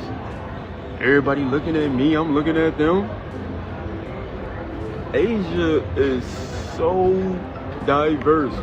Me growing up as ignorant as I did in America from my perception of Asians and what the limitation of what we think Asians are just by seeing them in our neighborhood. No, you gotta go abroad, and I'm not telling you to move here. I'm not saying that. Like, I'm going to Africa too, so stop talking, spending my comments. I'm going around this whole, I'm indigenous to this whole planet. That's how I see it. I'm gonna learn this whole planet, I have a birthright to, and you do as well. But as a young black man who came to Asia thinking I wasn't really gonna be that attracted to the women, because that wasn't the reason why I moved in the first place, and then to come here and then women blow my mind every single day. It's icing to the cake that's really, really good. It's like that red velvet icing. The sweet one. I feel like Michael Jackson out here. I'm telling you, man. Asia, Southeast Asia, just explore this place. That's all. Just explore. Go anywhere. Malaysia, Thailand, Philippines, Singapore. You know what's crazy? When you said that, I kind of sat back and thought, me neither. And I think because I don't fit the stereotypical backpacker mold, and you don't see many people who look like me, sound like me, go and explore in Southeast Asia, because I feel like a lot of us are scared to step out our comfort zone. A lot of us feel like we don't fit the mold, so we're not going to do it anyway because it's corny or it's for them type of people. Who gives a fuck what other people think? If you feel like you want to go explore a new country, a new place, do it. I don't care what anyone has to say. I'll go by myself with a group of people. If I want to do something, I'll do it. And I feel like there's a lot of people, especially in the black community, who want to travel, want to see things, but they feel like they're going to get judged, or they feel like they'll feel uncomfortable or not welcome. Complete nonsense. As long as you're a good person, good things will follow. So if you want to go explore, go do it, gang. And hopefully I can inspire a few of you to do it as well. Have a good day. Peace. As a black man who just got back from Mexico, that trip taught me something. I'm the problem. I'm surprised I got back to this country with all my organs intact. It's not the women, it's not the alcohol, it's not anything else. Me. Because picture this, I'm a solo traveler, right? I was going crazy. I'm talking 1 shot, 2 shot, blue shot, green shot. I was getting turned, and I didn't even feel like it. I didn't feel like that. And I don't even drink. But for some reason, I was down there, I felt invincible. And I feel like a lot of it had to do with what I saw this dude talking about on TikTok, how he doesn't have hangovers anymore. I bought the thing that he was talking about. I was like, all right, let's just test it out while I'm down there. Let me tell you something. I used it, and every single morning I wake up the next day, no headaches, no stomach aches, no anxiety. I was chill. I felt like I could go on a bender for a week straight, and I did. And the only reason I actually decided to pick it up is because I said if I don't feel at least like 50% better the next day, they give me my money back. So I was like, all right, let's run it. Listen, I tested it hard, and I was feeling invincible. I would not be leaving my house without this joint ever again. Called Cheers. It's essentially what it does, it gives your liver everything it needs to actually break down the alcohol so it's not dying and your body does not get wrecked after the fact. That trip could have taken me out, but I came back a new man, and I'm low-key, I have a little bit of addiction that should probably get taken care of. But all I gotta say is be responsible. If you see this or orange cart anywhere here, I recommend trying it out. If it doesn't work for you, just ask for your money back. But I promise you, you'll probably become a repeat customer. I'm gonna leave it somewhere here. You ever wonder why black men don't travel as much as black women? As a black man who actually does travel, I can tell you why. Our biggest concern is actually not to be seen. Now, I wouldn't just say black men, I would say men in general. Men in general are not heavy on taking photos, let's post this up, let everybody see us on a vacation. For us, I don't know, it's a lot. Men are not that in depth. We don't worry about that. I don't know, have you ever seen guys plan anything? It's literally like light a match, throw it on the gasoline. It's A to Z. There's no details. Oh, we're gonna go scuba diving, we're gonna do this, we're gonna do that. It ain't none of that. It is A, Z. Let's get there. Let's figure out a room. Let's find some drinks and let's enjoy it. We ain't talking about photos. We not trying to figure out anything. And just to add one more thing, one thing I noticed with a lot of people, especially with the boom of social media, a lot of people are in competition with the next, even their family members. So the girls' trips that you see, or I'm out here in the streets, people who doing that constantly, they're trying to show that they are doing better than the next one. A lot of time, like almost, I'll say 60% of the time I've seen people do this, it was because they're trying to show how good they're doing. Not because they just genuinely love to be out there. Stay safe. All right, peace and love, fam. So currently I am in Kigali, Rwanda, visiting, and here I'm going to talk about how leaving America to travel abroad was undoubtedly the best decision I have ever made in my life. Like, not only has it been beneficial and cost effective from the financial side of things, but I have extended, just my perspective on the world. Ultimately, it has provided me a level of peace that I needed and I knew that I couldn't get in the United States. Yeah, so like in the short term, traveling abroad gave me, this sense of freedom. It's kind of complicated to explain, but it's something that I felt deeply. And I definitely get this feeling whenever I'm traveling within Africa. And so being able to explore new cultures, new food and languages, it's just an overall great experience. And it leaves me feeling happy like a little kid, because I'm learning this new information that I really want to know. So actually right now I'm actually learning bits and pieces of Kinyarwanda, which is the indigenous language in Rwanda. But overall, man, it's been a rewarding and humbling experience. It has opened my mind beyond to what we have been conditioned to believe, in America. And so my decision to leave the States wasn't just what you see on the surface, right? The conditions in the States are subpar and poor for most folks, despite what material we try to cling on to. Whether that be material things, whether it's social material or physical material. The decision to leave the States and explore life abroad wasn't easy, right? It required a lot of determination. I had to get open and willing to step outside of my comfort zone. And of course, I had to plan. I plan a lot differently. So it wasn't easy getting going, but the rewards of living outside of America, it just has an immense impact on my life. I'm much more at peace. My spirit is much more aligned than when it was. And honestly, it doesn't feel like I've been gone for 6 months. Time has really slowed down for me. And right here, this is for my black folks. So I'm talking to y'all. So come on up, particularly my black folks in the States. Now, I understand that it's natural to feel attached to your comfort zone, right? But growth and change happens through evolution and discomfort. Thanks. Things in the States are not getting better, as we know.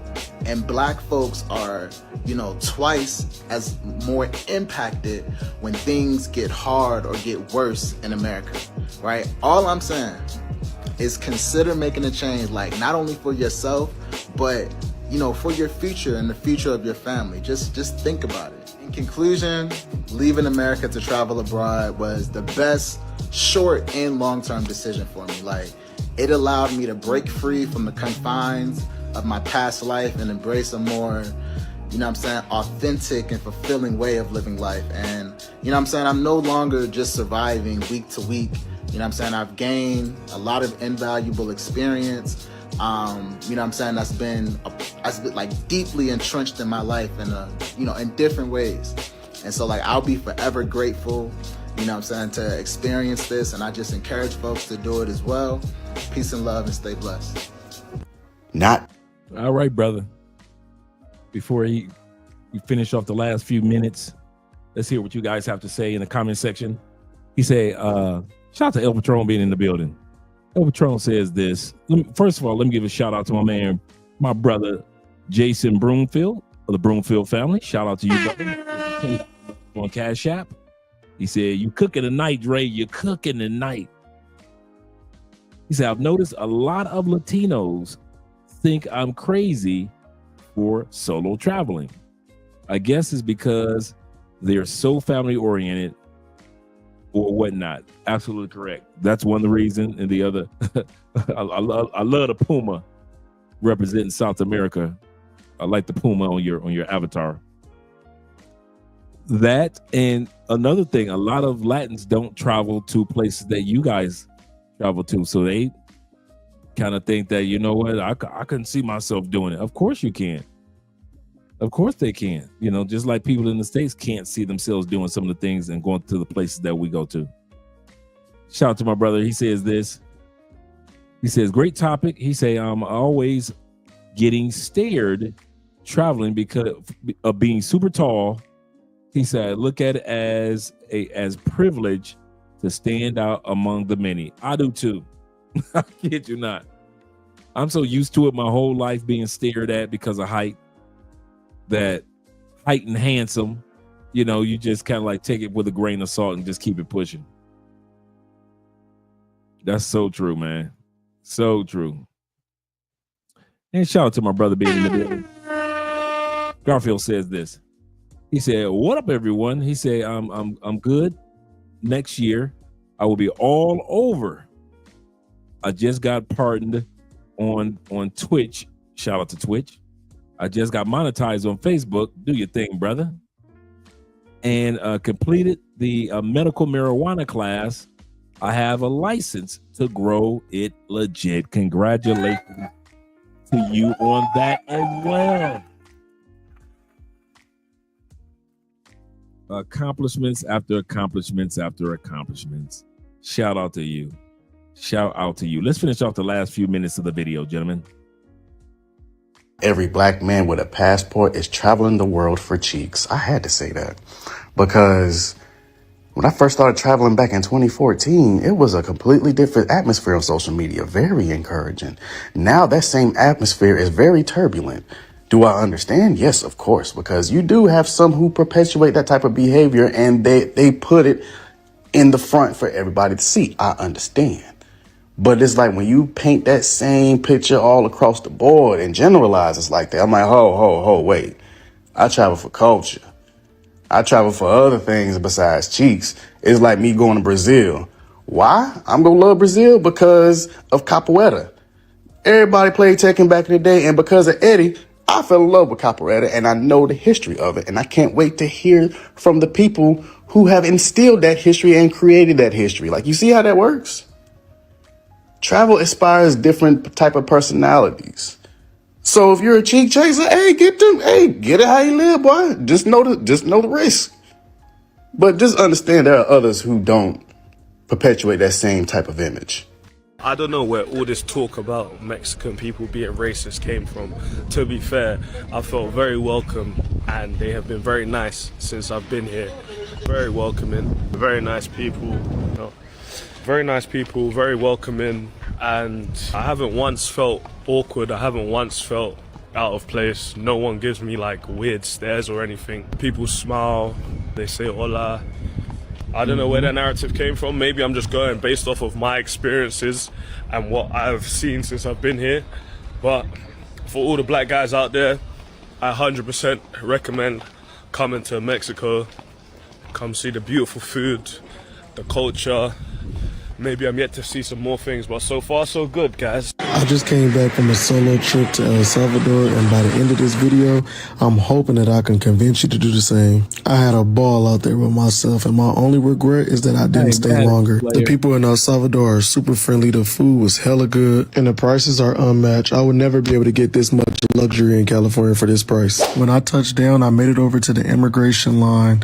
They charged me $12 US. You could pay with Visa or MasterCard, and that's the entry fee to get into the country. She stamped me up, and we was on our way. Navigating the airport was super easy. As soon as I walked outside, I met my driver. We then walked to the car, and ain't nobody tell me it was finna be 105 degrees, so I was ready to hurry up and jump in and turn on that AC. My driver's name was Julio. He was super cool. He drove me all around. We stopped at the liquor store, then he took me to go get some of these fire pupusas. I ended up ordering like 10 of them because she knew exactly what she was doing, and I made sure I got Julio some of them too.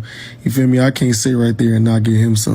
But then we had like a 3-hour drive all the way to this beautiful resort. I stayed at the Mazata Resort right next to Naui Beach House. I ended up booking a beachfront treehouse bungalow. Man, when I tell you it was so worth it, this treehouse was so fire.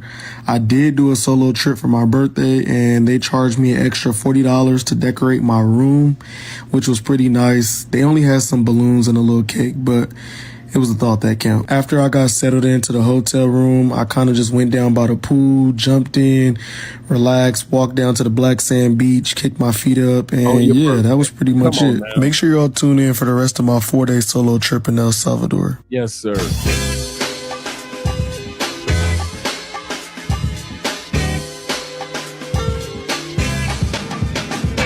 Puff, you're a black man solo traveling in India.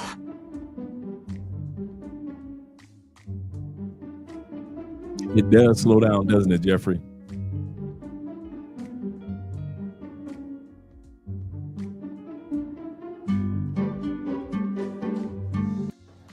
The Coliseum, we're playing around, you won't go home. Shout out to my brother, I am your life in the building. or fight for the right. Either way, we in the Coliseum. I'm headed to Tokyo, Japan, and I might be the only black person on my flight. Whoa! Bro, I am in Seattle, finna go 12 hours to Tokyo. So I started off in Oakland, from Oakland at LAX, spent the day in LA, and LA to Seattle, Seattle to Tokyo. Today my journey it's gonna be 16 hours total. Go ahead, young brother, going to Tokyo. I'm at the gate, and this is completely different than anything Yeah, I need to I go check out El Salvador again. I don't know why I thought it was gonna be a lot of young people, a lot of solo travelers, a lot of stuff like that. Because on social media, they have you thinking that everybody traveling, everybody is out and about doing all of these different things, and that's just not reality. See, there's too much light. A lot of these people they look like it's family trips or trips that's been planned out because they got their groups. I really don't see nobody, almost no groups less than 3. So yeah, so all of this solo backpacking, all of that, it's not as prevalent as you may think, but it's cool. And I'm telling you, it's a lot of older people. I'm probably the youngest one on this flight by at least 5 years, and I'm 25. So just let that sink in. But this is definitely finna be an experience. And I'm ready for it. I'm nervous, but I'm ready for it. So I got my snacks that they didn't overcharge me for. Got my, I'm on Delta, so you know Delta got a lot of good stuff that come with the flights, with the Wi-Fi, the food, TV, space, all that good stuff. But man, come on this journey because Good point, T. This is my first out of the country vacation. This is first out of the country trip too. I'm going to Japan, top place on everybody's list. One of the most traveled places in the world. But this is a place that everybody want to go. I'm going alone. Oh man, but like I said, don't let that social media stuff deter you. Do this. These people not really living like that. Move at your own pace. Do your own thing. And don't be afraid to experience stuff and put your neck out there sometimes. That's how you grow. The highest level of game is when you start going to places by yourself. Now this game right here for the ones that's charismatic, they got good personality and they comfortable in their own skin. Now most dudes think they need their boys or one of their homies to go out, but I'm here to tell you, you move better when you solo. Especially if you and your boys ain't on the same page when it comes to having game. And I know some of y'all feel like you being held back because you got to be considerate of what your boys want to do or where they want to go. Fuck all that. Start moving solo and start making moves out here by your damn self. I'm not gonna lie, when you go somewhere by yourself and you looking good and you smelling good and you walk into a room, it's gonna definitely cause curiosity in a lot of women. You be tucked off somewhere chilling, having a drink, and then you see a woman you want to talk to, you start spitting game at her. The first question she gonna ask you is who you here with. And when you let her know that you by yourself, she gonna be 10 times more interested to talk to you. A lot of these women know that it takes a certain caliber of man to be able to go into a social environment by itself. A lot of y'all wouldn't even be in this situation if you was with your boys because one of your boys might hate on you or somebody might come in and interrupt and fuck the whole thing up. You move solo, when you ready to go, you can dip off to another club or dip off to another restaurant if you want to. You ain't got to worry about what your boys is going to say. Maybe one of them not ready to go. You got that freedom to leave whenever you want to. But yeah, man, make sure you follow my page if you like more game like this, and make sure you put fire emojis in the comment section, and I'll send you my free 7-day blueprint to get any woman. Solo Black Traveler in Singapore, Part 2.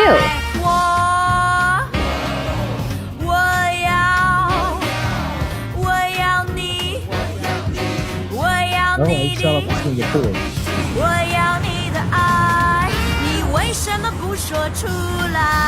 I be by myself. Me, my security. I move as a solo artist. I was seeing some guys in San Juan and it looked like they was in groups.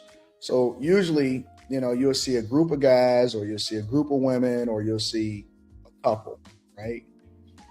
Very rarely do you see people that travel alone. I think that people that travel alone has the best sound. Men specifically, ladies, always stay in pairs. It's not safe for you to be by yourself. Ladies, don't always stay in pairs. I'm going to Biloxi too. Never be by yourself. But guys that travel alone, I think that those are the guys that are the most valuable because they know how to move. They understand culture. They're not interdependent on people for their happiness. They know how to move by themselves. They not broken.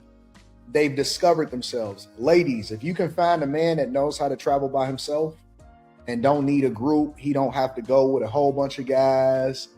He can go with women, but it doesn't necessarily mean he needs a woman to be with him. If you can find a guy, if you can find a guy that knows how to move by himself, that's comfortable being by himself in his own space, he don't always have to have somebody in order to make himself feel good. That is going to be the best type of guy. That's going to be the best relationship ever. It's going to take some time to get used to him, though. A lot of guys, and there's nothing wrong with guys traveling in groups, and let's be clear, because I know a lot of y'all think that just because I big up one type of person or a person with one type of personality, that somehow means that I'm dissing somebody else. No. It doesn't mean that. I'm just telling you, guys that know how to move by themselves, they are the best type of people to be in a relationship with. They usually know how to get money. They usually know how to network. They usually know how to be by themselves. They usually know how to love better. They figured out life. You know what I'm saying? They figured out what happiness looks like on their own. And people that have figured out how to be happy by themselves are way better to be around because they don't have to be doing it. Like, I'll give you an example. I don't have, like, a lot of people have a misconception of me. They think that just because I might have resources that I always have to stay at the best hotel. No, I choose to stay at the best hotel if it's convenient. But I can do anything. I'm like, it's almost like being a Renaissance man. I don't have to have a Mercedes. You know what I'm saying? Like lately I've been driving my Challenger. I like all types of stuff.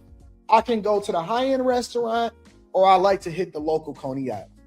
I can go and stay at, you know, the Bellagio or the Vdara or the Wynn Hotel. But at the same time, if I go to certain cities, I can hit the Residence Inn. No problem. And that's exactly how we all should be. We all should be at a point where if you feel like being in the group, you could do the group trip. But if you feel like doing a solo trip, there is nothing wrong with doing a solo trip like the one young man that was heading to Japan. This particular episode, once again, when it comes to solo trips, is just to keep us encouraged, to let you know that when it comes to traveling, there is no just one perfect way of doing it. Sometimes life will open up the doors for you to do it in a group. Sometimes you may do it as a couple, and sometimes you may just want to take a trip solo dolo. Either way, enjoy what life is offering you. Life is shorter than you think, 30-year-olds. It really is. So enjoy the life that we have, because you guys definitely deserve it. Let's go to these comments real quick. Let me scroll back up. I think right here. I think Hugh. Hugh was the last one. He said, I traveled to Rio solo 3 times. He said, and met some fantastic American expats living there. They shared some great knowledge and showed me how to safely move. Salute to those who shared information. Shout out to them, man, living in Brazil. Shout out to those brothers. And Bobby says this. He said, I still want to visit Japan. Don't we all? He say, but may not be my first place to visit or visited. And of course, T-Mac gave a word of encouragement. He said, Bobby, I love Japan. If it wasn't such a long trip, I would probably live there. That's a good point. Humility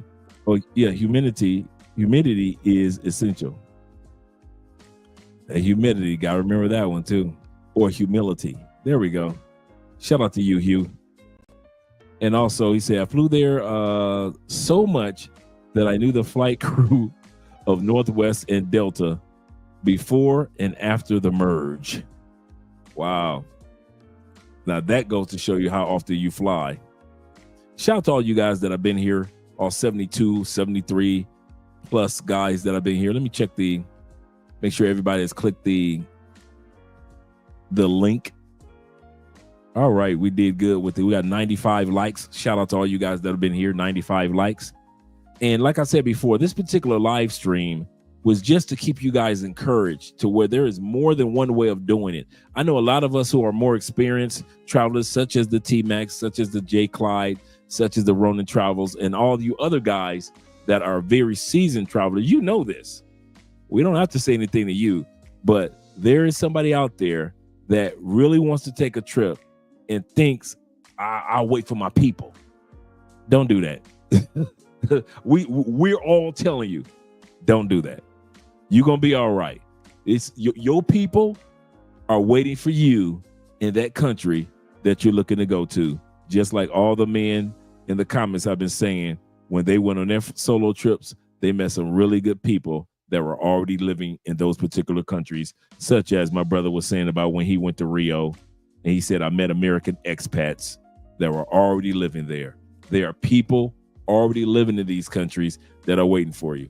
Most of you guys that come to Cali, come down here to hang out with your boy. Usually it's a solo trip. Usually you guys come down here solo dolo, and then I introduce you to this location or that person, or you already know somebody down here.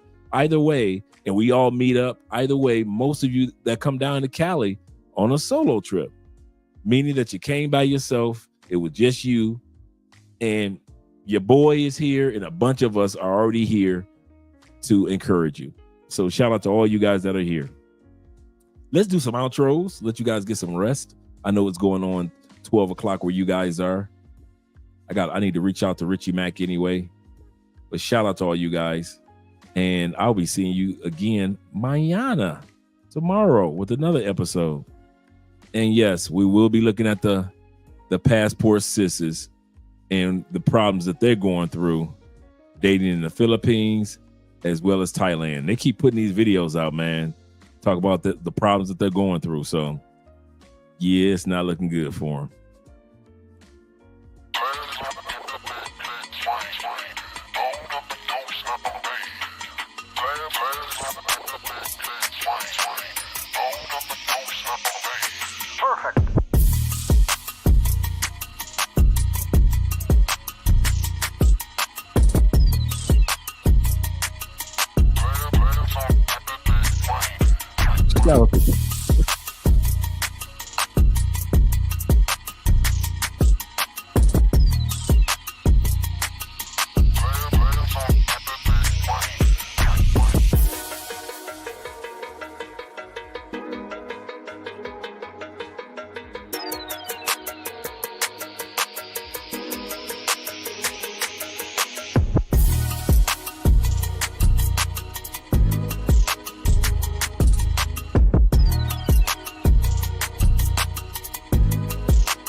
You know what I'm saying?